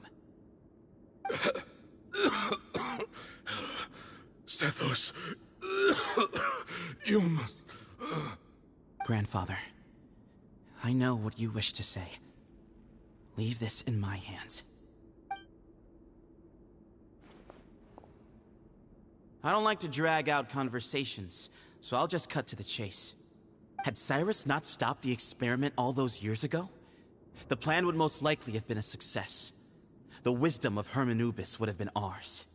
Still, it's no use talking about what-ifs. We cannot change the past.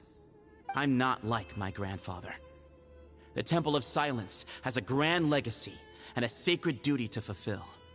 So it's somewhat inevitable for the leader to have an inflated sense of self. But I see things a little differently. I don't believe the temple has the same stature that it once did.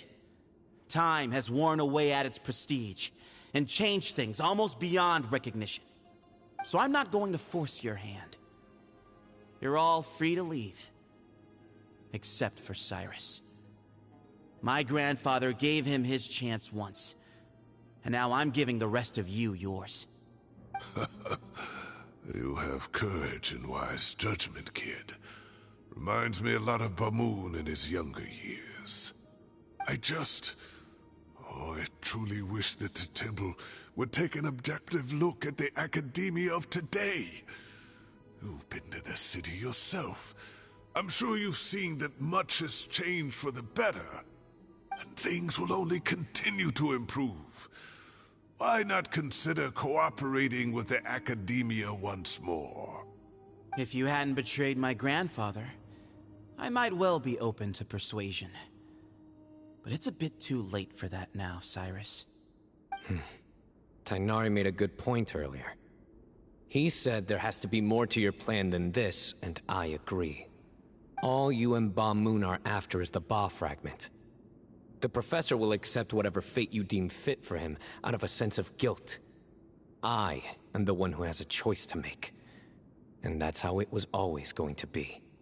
Ultimately, you want to trade the Ba fragment for the professor, correct? I'm glad to see you're giving it some serious consideration.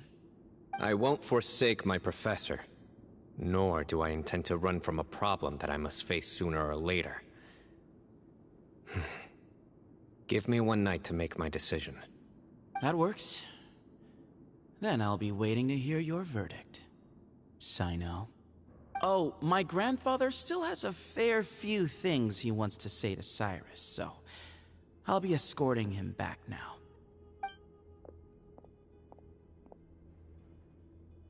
Are you sure about negotiating with him? I need to think this through. Everyone, let's meet again later tonight. Until then, take some time for yourself. Alright, well, don't put too much pressure on yourself, Cyno. If you need any help working things out, just come and find us.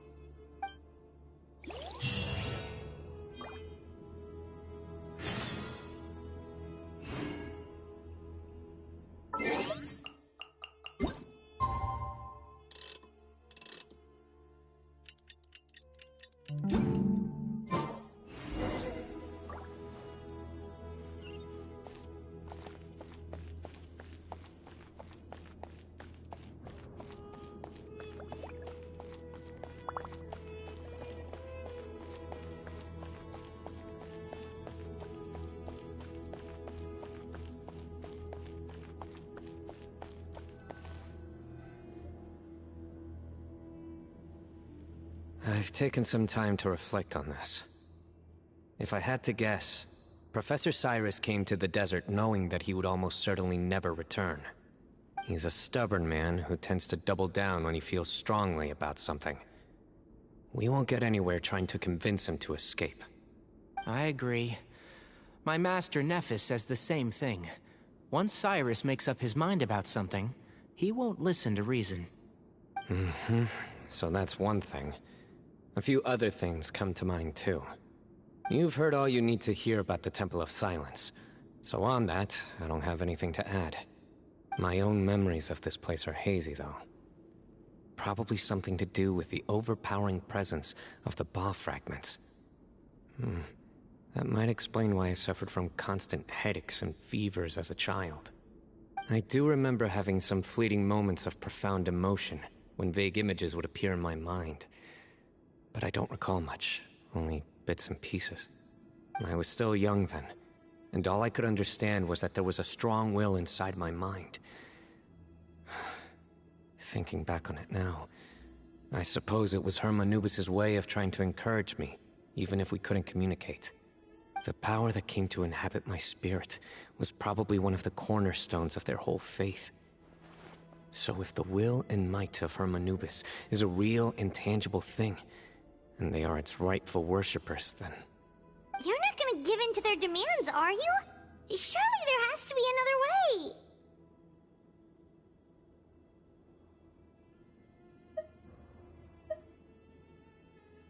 No. I have no intention of returning it. I need this power to protect Sumeru. But the temple has the right to make the final decision over its fate, since it belongs to one of the 7 pillars of King Deshret. So I will challenge them head-on, and win the right to wield this power for myself, fair and square. This reminds me of something Alhaitham mentioned to me just before we left. He said that the Temple of Silence was originally founded by the ruling elite of the day. Traditionally, such organizations are bound by a strict and ancient code of nobility. Kaveh has made similar observations about the desert tribes from his work trips there. He says many of them have their own internal rules. They talk about the importance of never dishonoring their tribal bonds, or the rules laid down by their ancestors. I think we could turn that to our advantage. Go back to them with a proposal of our own. Wow, and just like that, we've turned the tables on them! Looks like we have the same idea. Turn it back on them now while we still can, in terms that they cannot refuse.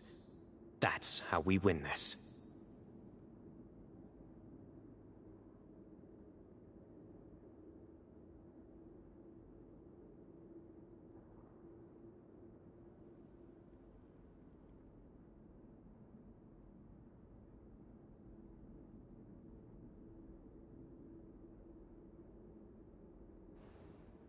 Great. And I know just how to start the conversation. Let's go find Sethos. We'll tell him that I know a thing or two about medicine and would like to take a look at his grandfather's condition.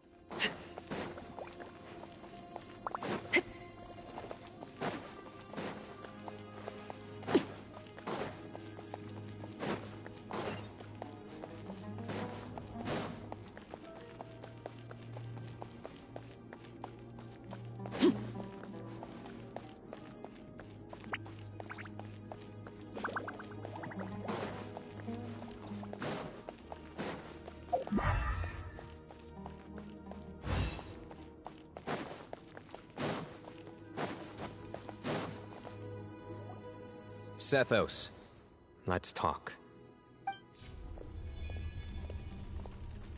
Have you made up your mind? We'll get to that, but first, I have some degree of medical training, so I was wondering if you might let me take a look at your grandfather? I have no objections, although we do have our own doctors here. I doubt you'll be able to tell us anything we don't already know. Only one way to find out. Follow me. Keep your voices down. We don't want to disturb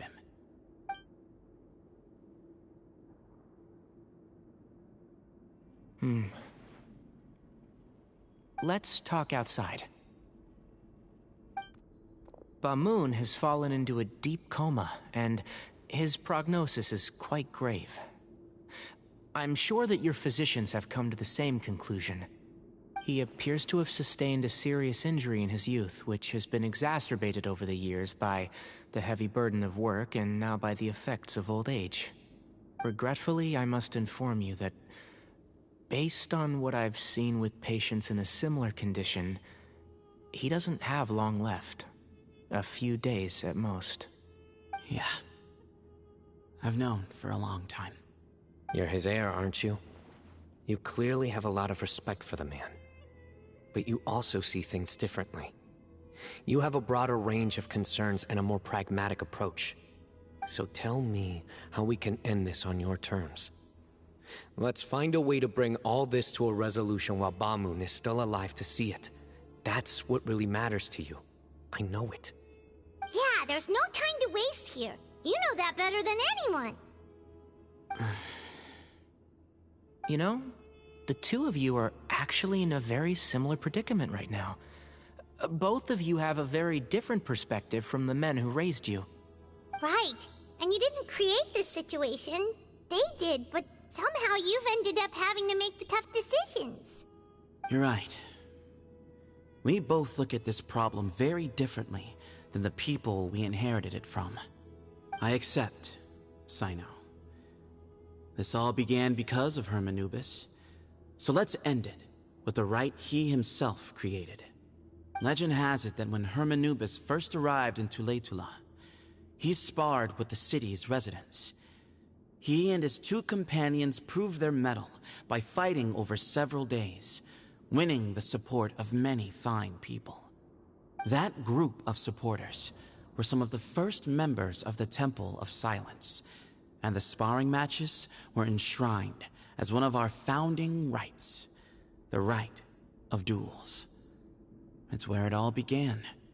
Sounds very fitting. I'm in. As a fellow vessel of Hermanubis, your ties to the Temple of Silence run deep. So I will permit you to participate in this rite, along with your chosen companions. 3 against 3. Sounds good. However, I have some additional terms.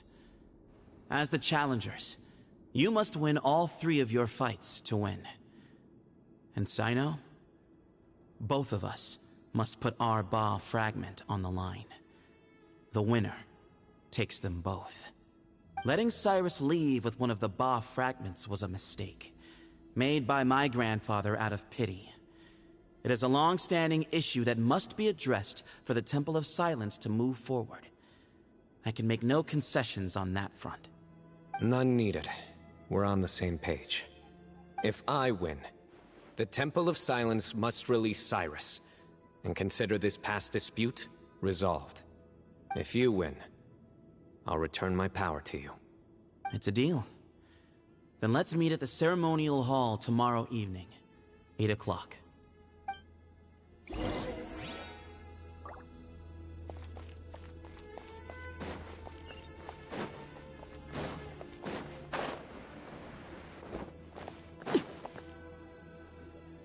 Well, after how that went, there's definitely no turning back now.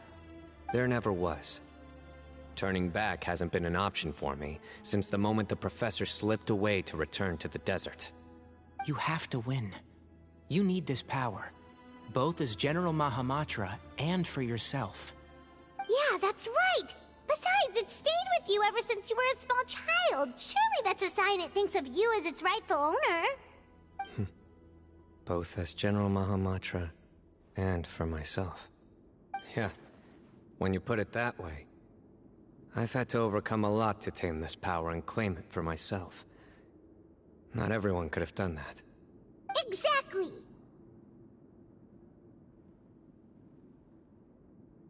The Traveler... And neither shall I. The desert was home to an ancient and great civilization that, for a variety of reasons, fell out with the civilization of the rainforest. It's just as Dia said. Prejudice has pushed people apart. But there must be personal factors at work here too. I can't shake the feeling that Bamoon cares for many more things than he lets on. And I don't think that Zethos is any kind of villain. He's just doing what he thinks is best. Tomorrow, everything will be resolved.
We gather on this day to perform once more the rite of duels, with the greatest of all sages, Lord Hermanubis, as our witness, for his power and authority is present in our midst. This is our most sacred of ceremonies, and no disruption from the audience shall be tolerated. It is incumbent upon all to observe the duel with the utmost respect and reverence throughout the proceedings. Representing the Temple of Silence, the Defenders.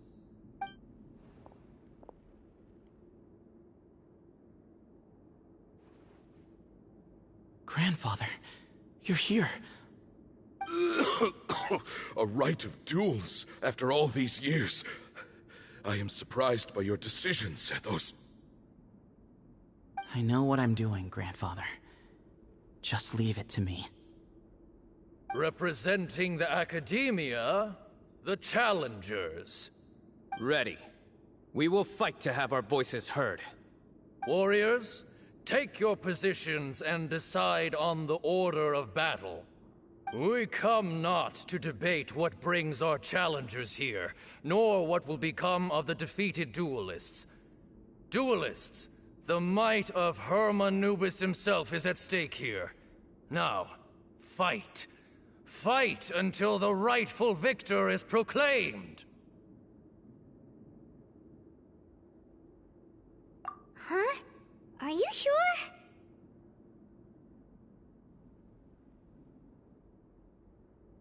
I agree. She's very strong. Sending her out first will definitely intimidate the opposing side. Okay, then you're second. Sure. We have decided. So have we. Let's begin. Duelists of the first bout, please step forward.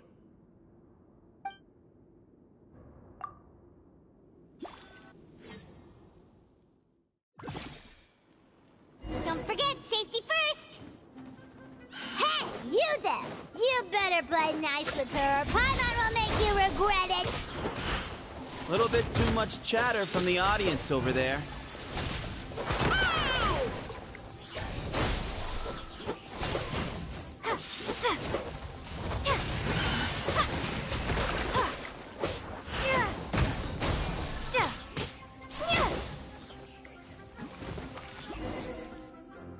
A swift end to the first bout. I now invite the duelists of the second bout to please step forward. When you're both ready, you may begin. Let's begin. Watch out! Go, Cyno, go! He drank plenty of water before the bout, so we should be fine.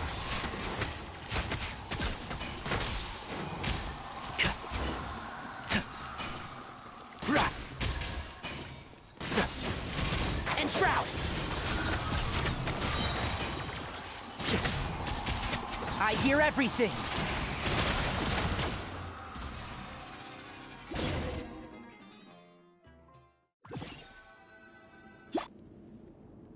Thus ends the second bout. We will now move to the third bout. Duelists, please step forward. I'm ready. So am I. This is the final stage of the rite. I remind you both that the terms you agreed upon in advance are binding. When you're both ready, you may begin.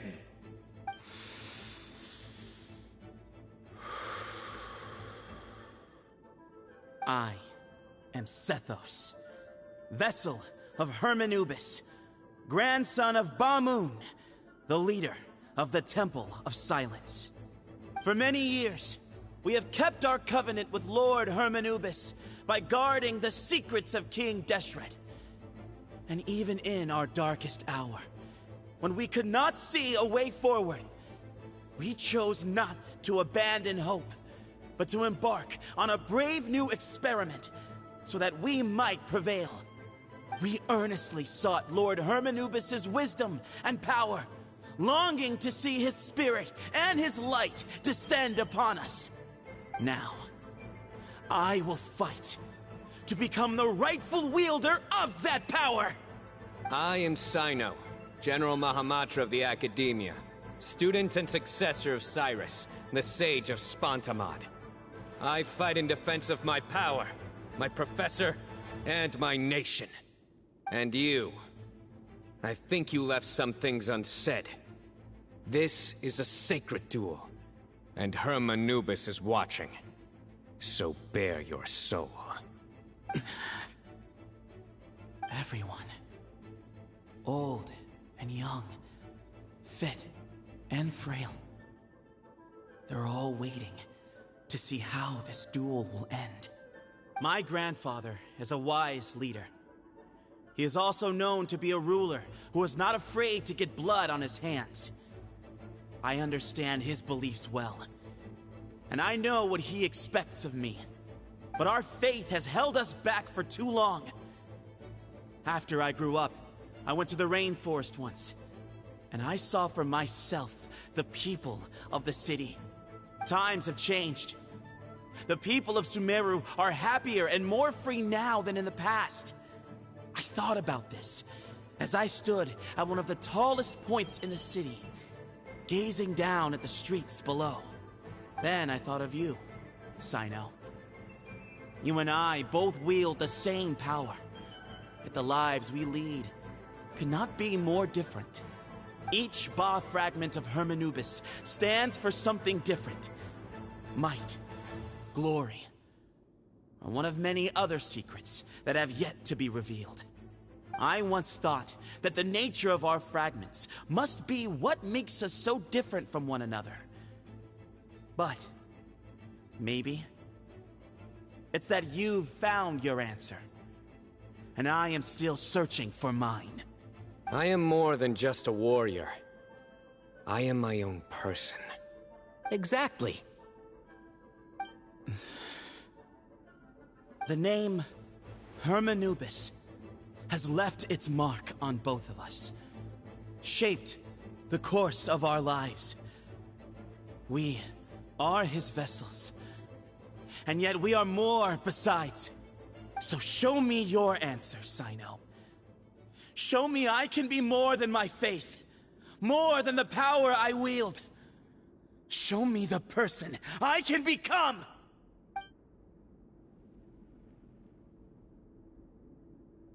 Bring it on!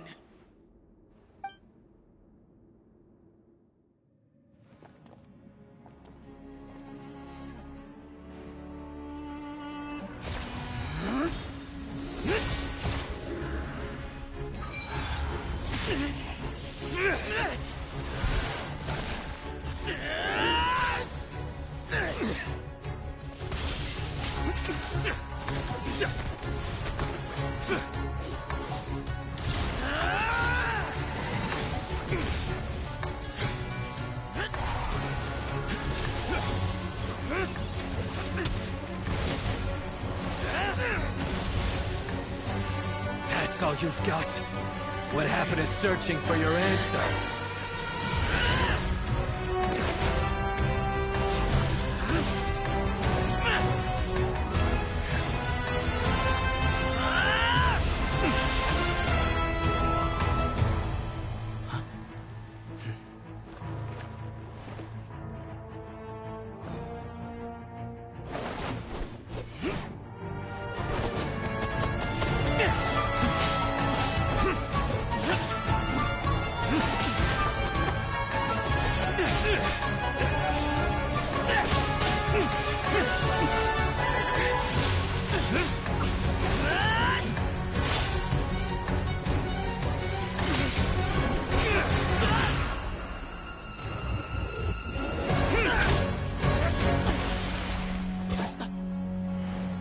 Fight's over. Do you yield? You won. Well then, looks like you found your answer.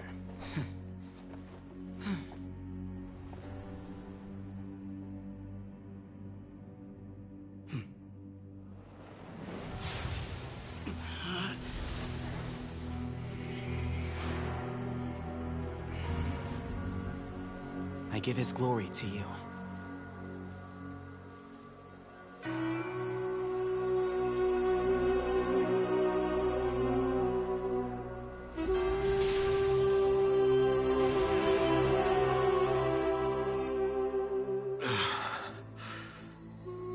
I've seen that light.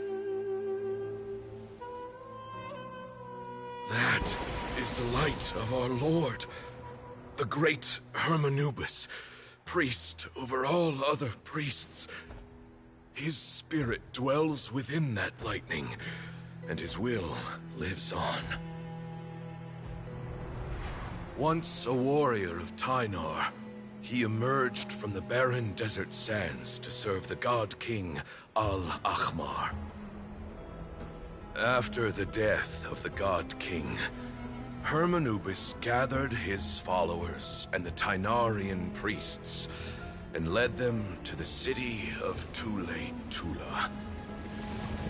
There, they founded the Temple of Silence, and from that day forth, we became stewards of all knowledge that survived from King Deshret's civilization.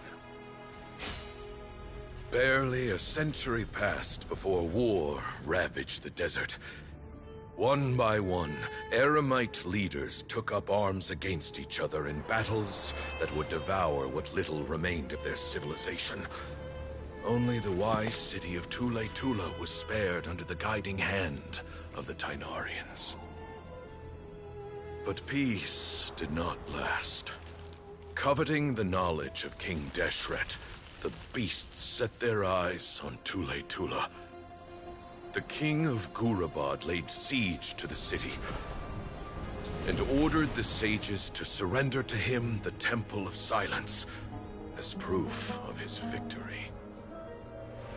The ruling elite colluded with their oppressors, betraying the temple so as to hold on to their rule over the city. They declared that the knowledge guarded by the temple was the true cause of corruption. These were dark days, and we faced enemies on all sides.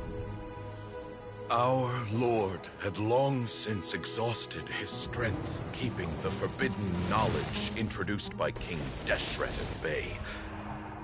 To ensure the temple's continued survival, he broke his being into many pieces and began the ceremony of Hermanubis' legacy, bestowing his power upon his mortal followers.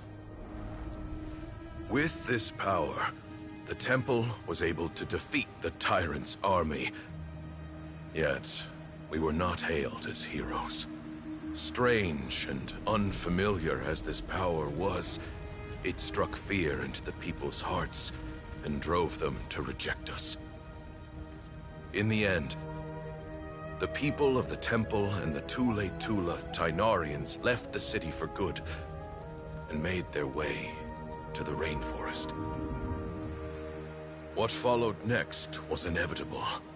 The elite of Tule-Tula fell and were decimated.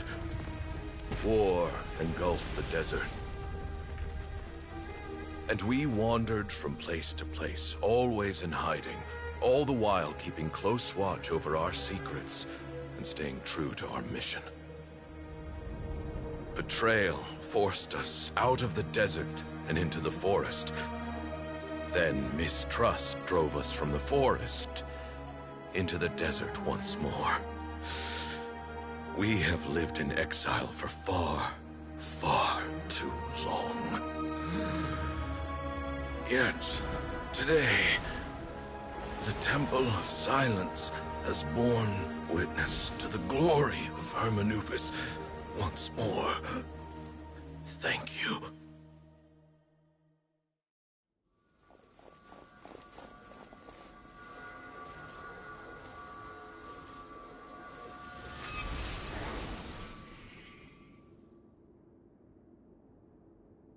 How is it? Do you feel okay?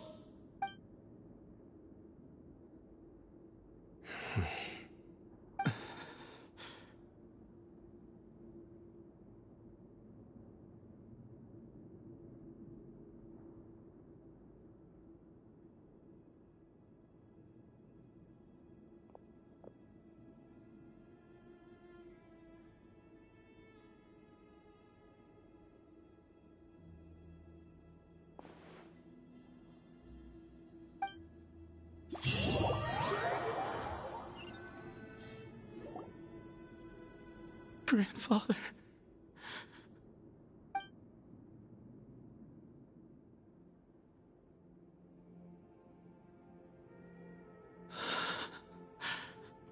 Hey, Sethos. You'll get through this. I know. I'll miss him.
I guess you were prepared for this. It's been a long time coming, huh? Yeah, he's been on death's door for... I think it was only through sheer willpower that he managed to hold on to this point. At least, he was able to see this chapter come to a close before he passed. What's next for you? Per my grandfather's last wishes, the Temple of Silence should submit to whoever possesses the largest number of Hermanupus fragments. That entitles you to be our new leader, Cyno. But that's never going to work, as I'm sure you realize. I'm the General Mahamatra. I am needed back at the Academia. I did foresee this possibility, and I gave it some thought. The fact is, I know next to nothing about the staff, records, and environment here. As such, I am ill-suited to be your leader, Sethos. I believe the honor should go to you. Were it not for this duel, or indeed if you had other intentions, the Ba fragments would most likely be in your hands by now. I'm sure Bamoon never meant for anyone but you to be his successor. You really think so? I do. Still, I didn't think Bamoon looked very surprised by the final result. Perhaps he had an inkling that this would be the way things end. Well, in any case, since the Ba fragments are with me now, I guess I can call the shots. Sethos, I would like you to succeed Bamoon as the new leader of the Temple of Silence. You are more suited to the role than I, and I have complete faith that you will be an excellent leader. Just think of it as doing me a favor. But doesn't that render everything that we've been through up to now meaningless? No, it doesn't. This experience has allowed us to become friends, which means that the Academia and the Temple of Silence will become partners once more. That's a much bigger deal than you might think, Sethos. You said yourself, times have changed. You have to believe that things can change for the better here at the Temple too. I will try.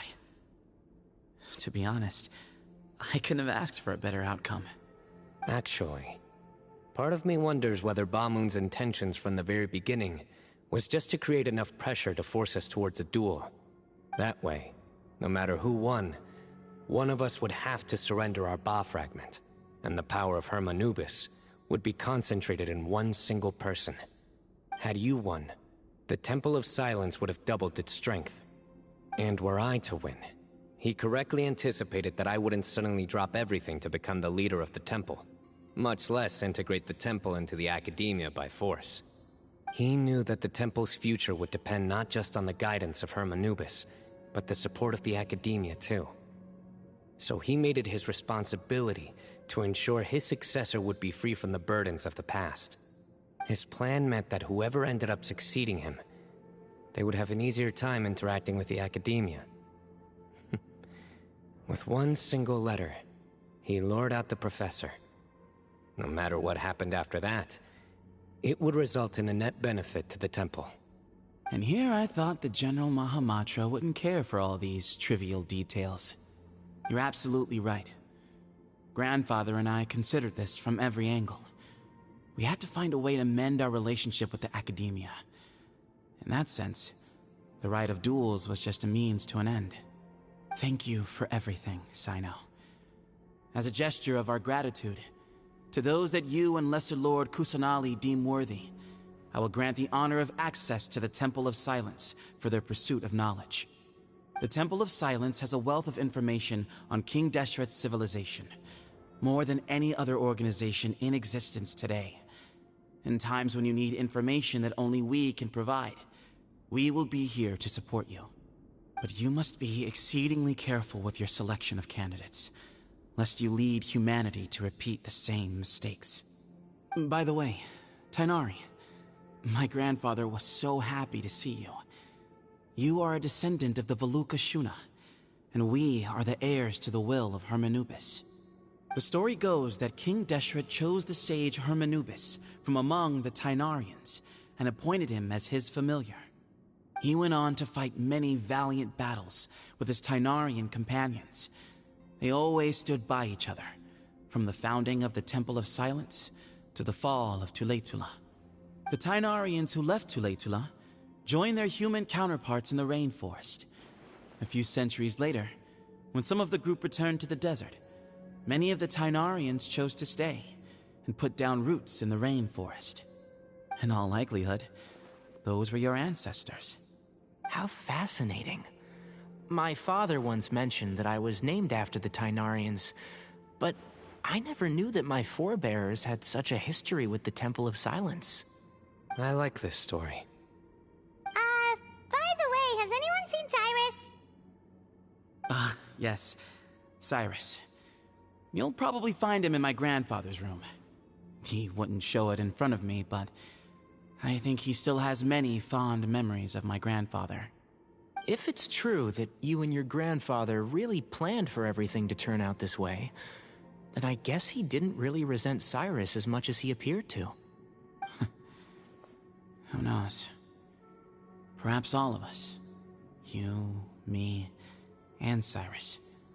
We're all just pawns in my grandfather's plan to set things straight. He was awful like that. Someone's got to make the decisions when history is at a crossroads. I will make a detailed report on all of this to Lesser Lord Kusanali, and arrange for an official delegation from the Academia to come and meet you in the desert. I'm sure you'll have lots to attend to in the days ahead. But once things return to normal, please come and visit the rainforest again. You should stay for a few days this time, and start to build some relationships. If we're going to work together, both sides have to get to know one another better. I will. All right, well, bye for now, everyone. I'll be seeing you. See you soon. Come hang out with us anytime.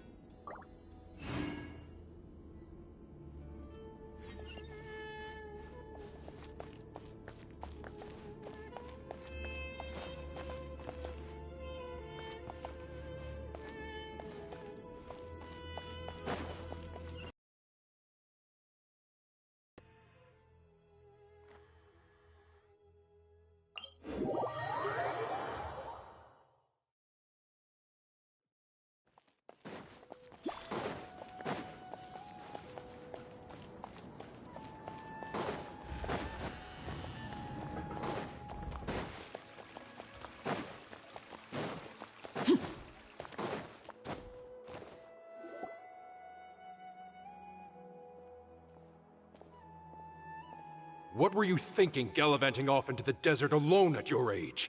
What if you take the bucket, You told not a soul what you were up to, designated nobody to handle your affairs, and left everyone scrambling frantically to try and figure out how on earth to clean up the colossal mess you'd made.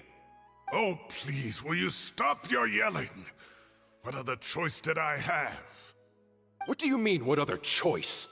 Do you mean to tell me that after all your years of learning, and sagehood no less, the only idea you could conjure up in that white-haired walnut of yours was to shoot off into the unknown like some hot-headed 20-year-old adventurer? A one-man suicide mission, hmm? That's the best idea that one of the finest minds of a generation could come up with, is it? It astounds me that you survived the journey, and you're lucky that Ba Moon didn't finish you off when you arrived. All right, all right. Honestly, the way you're going off on me, it's like you wish you'd been there to lend him a hand. Does it mean nothing to you that I'm your colleague and former classmate? I've got nothing more to say. What's the point of berating an old bag of bones? What do you mean, bag of bones? I'm a flesh-and-blood hero who, despite his old age, saved our General Mahamatra from being stripped of his powers. Okay, look. Fine, I admit it, I was in the wrong. How can I make it up to you? What about, a month's work at the Academia? 1 month? Try 3. Inari's master is really laying into Cyrus. Let's give them a wide berth.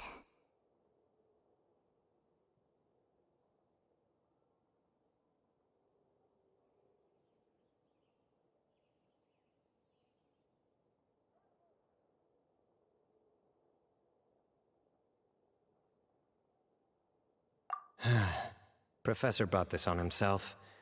Don't pay any attention to him.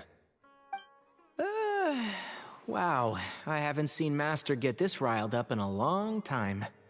The last time he chewed someone out like this must have been back when I was still a student.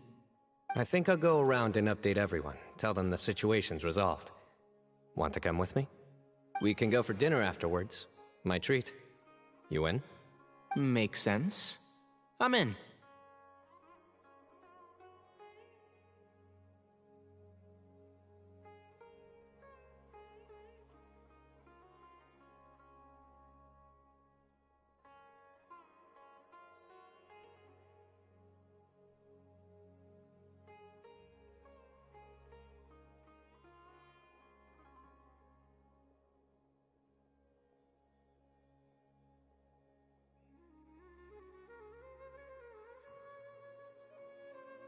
Paimon's coming too! Let's go!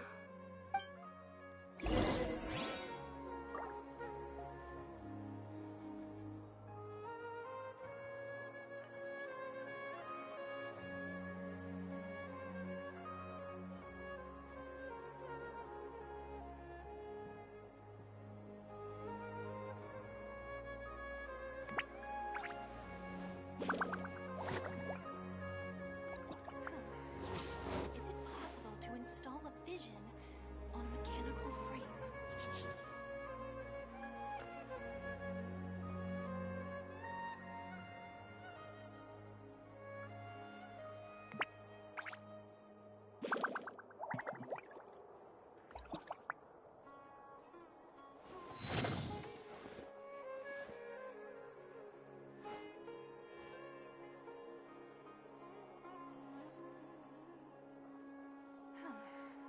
Is it possible to install a vision on a mechanical frame?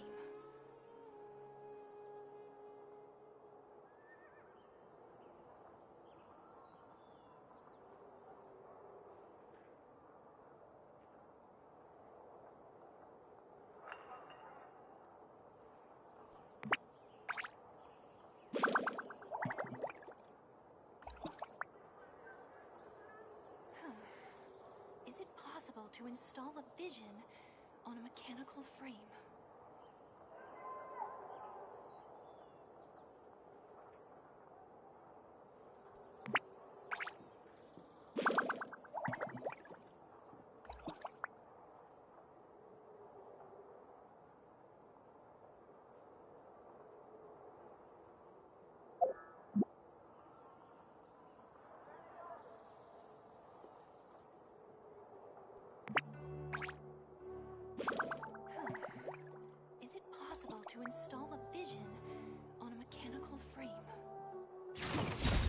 Overruled.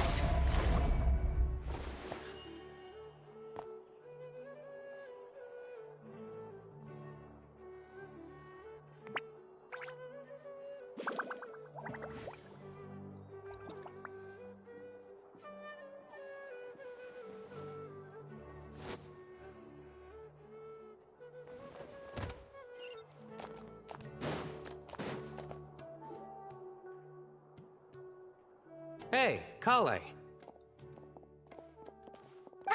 You're back! Well, look who we have here. Would you mind explaining to me what has been going on this past few days? I heard you all ran off into the desert and got embroiled in a major catastrophe. All taken care of. That does not answer my question. How could you be so careless? That goes for you as well. Yes, and you too. When you run into problems, you really ought to ask for help, you know? I've been around the block. Don't you think it would have made sense to involve me? And let's not forget, I know the desert like the back of my hand. Now would not be a good time to attempt to argue with Farazan. You're right. Mm-hmm. It's not the first time that I've had to talk to you about this sort of thing either. You need to learn that there are times when the right thing to do is get a more experienced member of staff involved. Do I make myself clear? Because if you don't, Kale, please do something. He's giving me the signal. All right, guess it's time to play my ace in the hole. Say, Madam Farazan, I can see you're pretty upset, but, I was just wondering, remember that time you offered to give me a tour of the academia? Does that offer still stand? Huh? Wait, did I hear that right? Kale, you remember? Wonderful. Well, of course the offer still stands. Come on. Madam Farazan will show you around the old classrooms.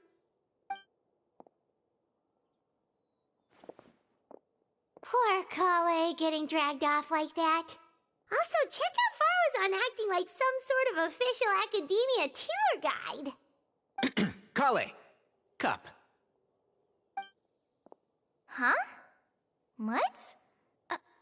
Oh, right! What do you mean, cup? You need a cup. I can get you a cup. Oh, it's nothing. Just Master's way of reminding me to stay hydrated while I'm out and about.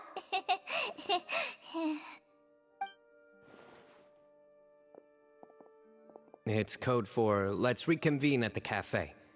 Tainari and I used it while we were in school, and it's become something of a family tradition now. Oh, that's kind of fun. Mm-hmm. 2 people left. Let's bring them along too.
Something you wish to report?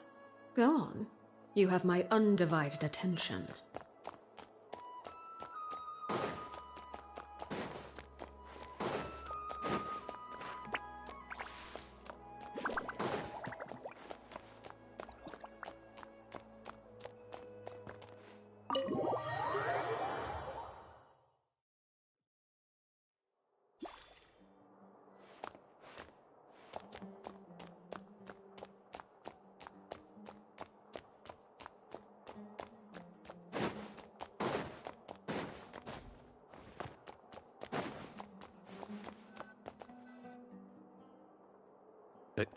Am I hallucinating? Or do I see Kaveh and Alhaitham engaged in diligent studying? We're just reorganizing all the books we used. Look, there's a whole mountain of them. There's no rush. Nobody reads these books anyway. My sincere thanks to you both. Yes, with your help, we resolved the issue rather swiftly and painlessly. And the outcome was better than we could have hoped for.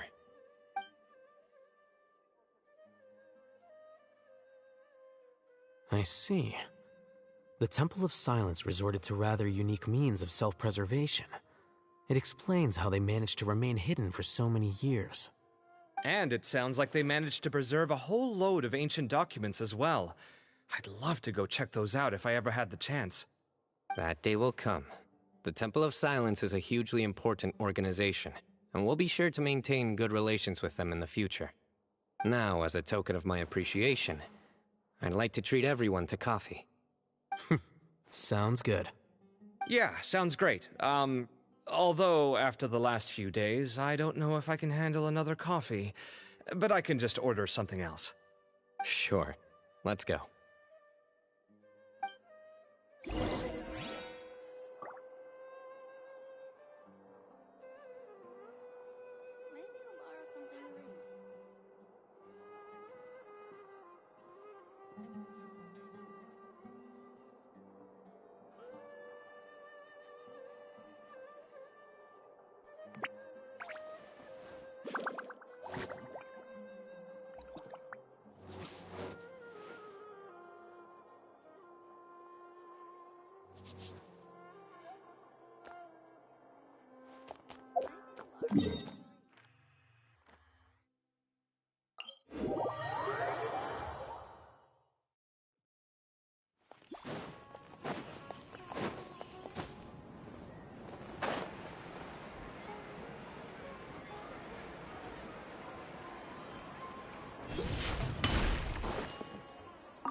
And then the Traveler just pounced on their opponent and knocked him right out cold.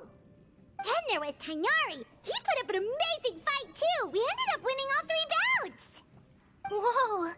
Part of me wishes I'd been there to see it, but I'd have been biting my nails off worrying about you guys. A truly edifying account of the events. Bereft of detail, but it has livened up the room all the same. Hey, Paimon included all the juicy details. The Traveler just pounced and then waved their sword like this, then spun around and blocked. Despite winning 3 bouts in a row, you still... Of course. Being dignified comes with being a true champion. I got to be a champion too for once. I've not sparred much with desert folk before. It was a pretty unique experience.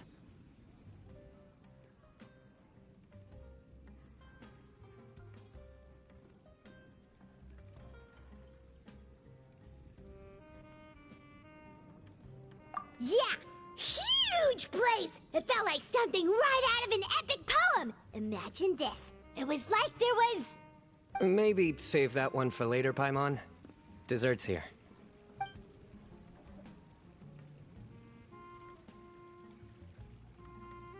I think that'll do me for today. Shall we stop off at the House of Dana again before heading home? We should probably finish putting all those books back. My thoughts exactly. See you around. I should get going as well. See you all later. Make sure you get some good rest tonight. go say thanks to the Core 30 for their help. Also, Sir Nephis says he wanted to introduce me to some of the Academia's work processes. So, I gotta dash too. Kali's come a long way. She's much more confident at dealing with other people these days. Everyone's a work in progress. You never stop learning. Yeah, true.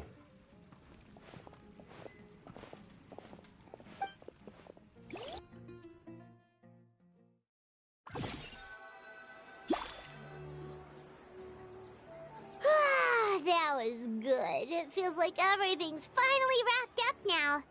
Life is all about these moments when you can finally relax and hang out with good friends after a job well done. And also, those desserts Cyno got, they were really good. Paimon definitely needs more of those in the future.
Do you three have anything planned for the rest of the day?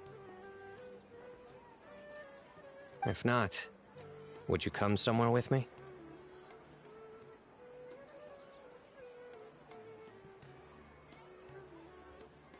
That's a secret for now. Wouldn't want to spoil the surprise. Okay.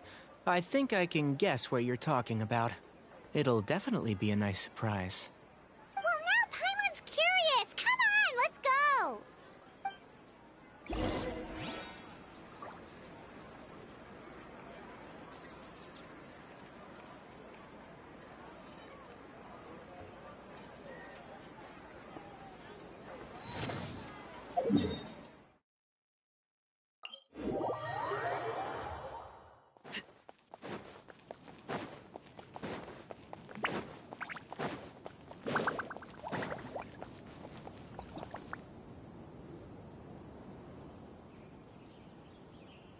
Been a while since I last made my way up here.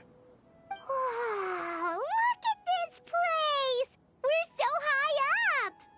Need any help?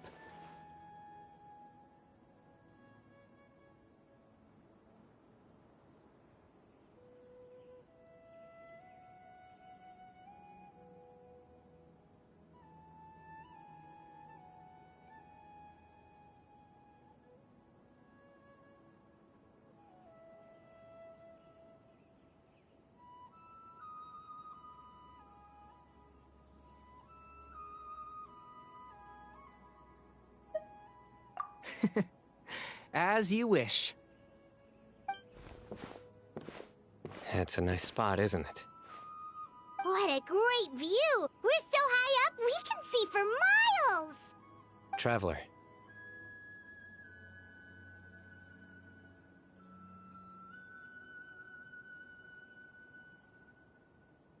Turn around.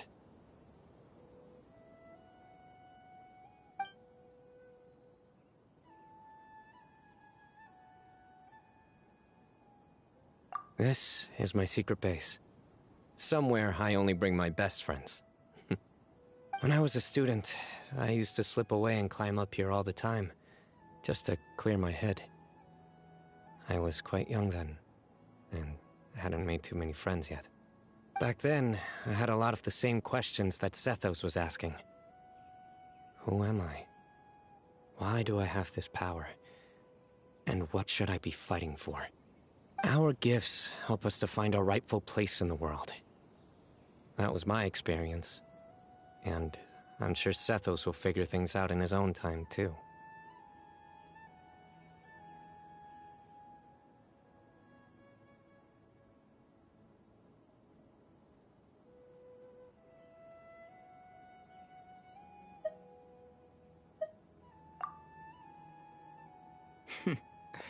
You two really are like brothers. I feel the same way.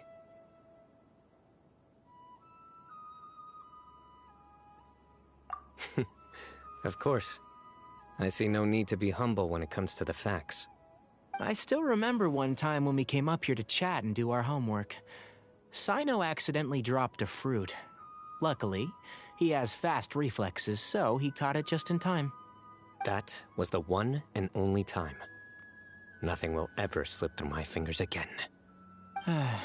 Those were good times. I kinda miss the student life. You know, Paimon really shouldn't be able to imagine Cyno doing something like that, but for some strange reason, the mental image is coming through clear as day. Then make it stop. There's somebody there. It's Professor Cyrus. You guys carry on without me. I'll be right back. Okay. Huh? Hey, you're not supposed to jump down! Be careful!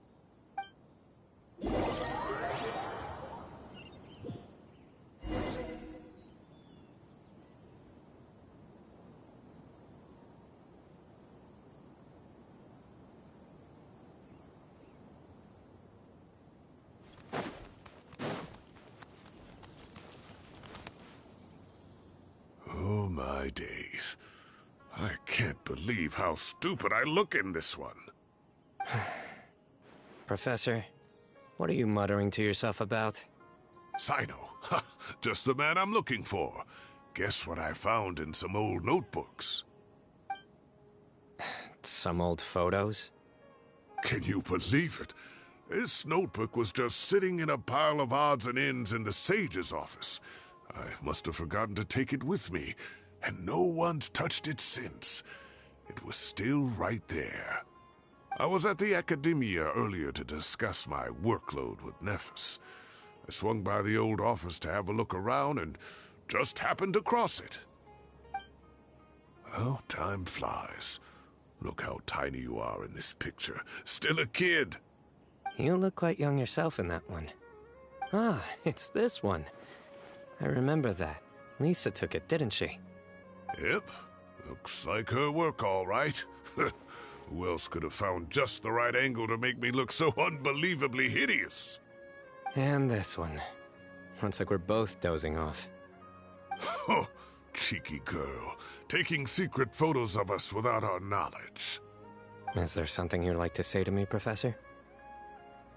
Like what? Like, these are good photos, aren't they? Hey, at moments like this, I hardly know where to begin. I can't pretend I'm a good person.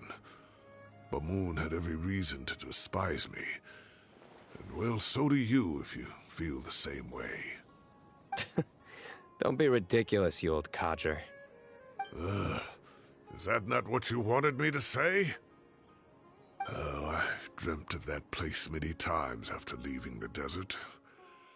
Sometimes I've dreamed that I was doing research with them again. And other times, I dream of the day they saved my life. Oh, it was one of the happiest times of my life. We all learned so much from one another. You've matured so much over the years, Cyno. Since you're my professor, I should save you some face by not calling you out on all the non-answers you just gave. So, I will do the right thing and keep my mouth shut. Good thinking. Take your own advice next time. Seriously, why bully an old man like me? I thought heroes were supposed to be gracious. Hey, wait, how did I not notice this one earlier?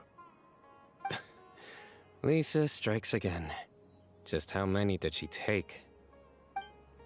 Look how cute you were when you were little. I remember how well-mannered you were back then, too. Yeah, and look how serious and professional you used to be. Oh, I can't compete with you anymore. First you get better than me at the deadpan jokes, and now you're besting me at those little quips, too. Don't say that. I still have a lot of respect for you. Huh, that's more like it. Hey, what would you say to meeting up with Lisa again sometime? I'd like that.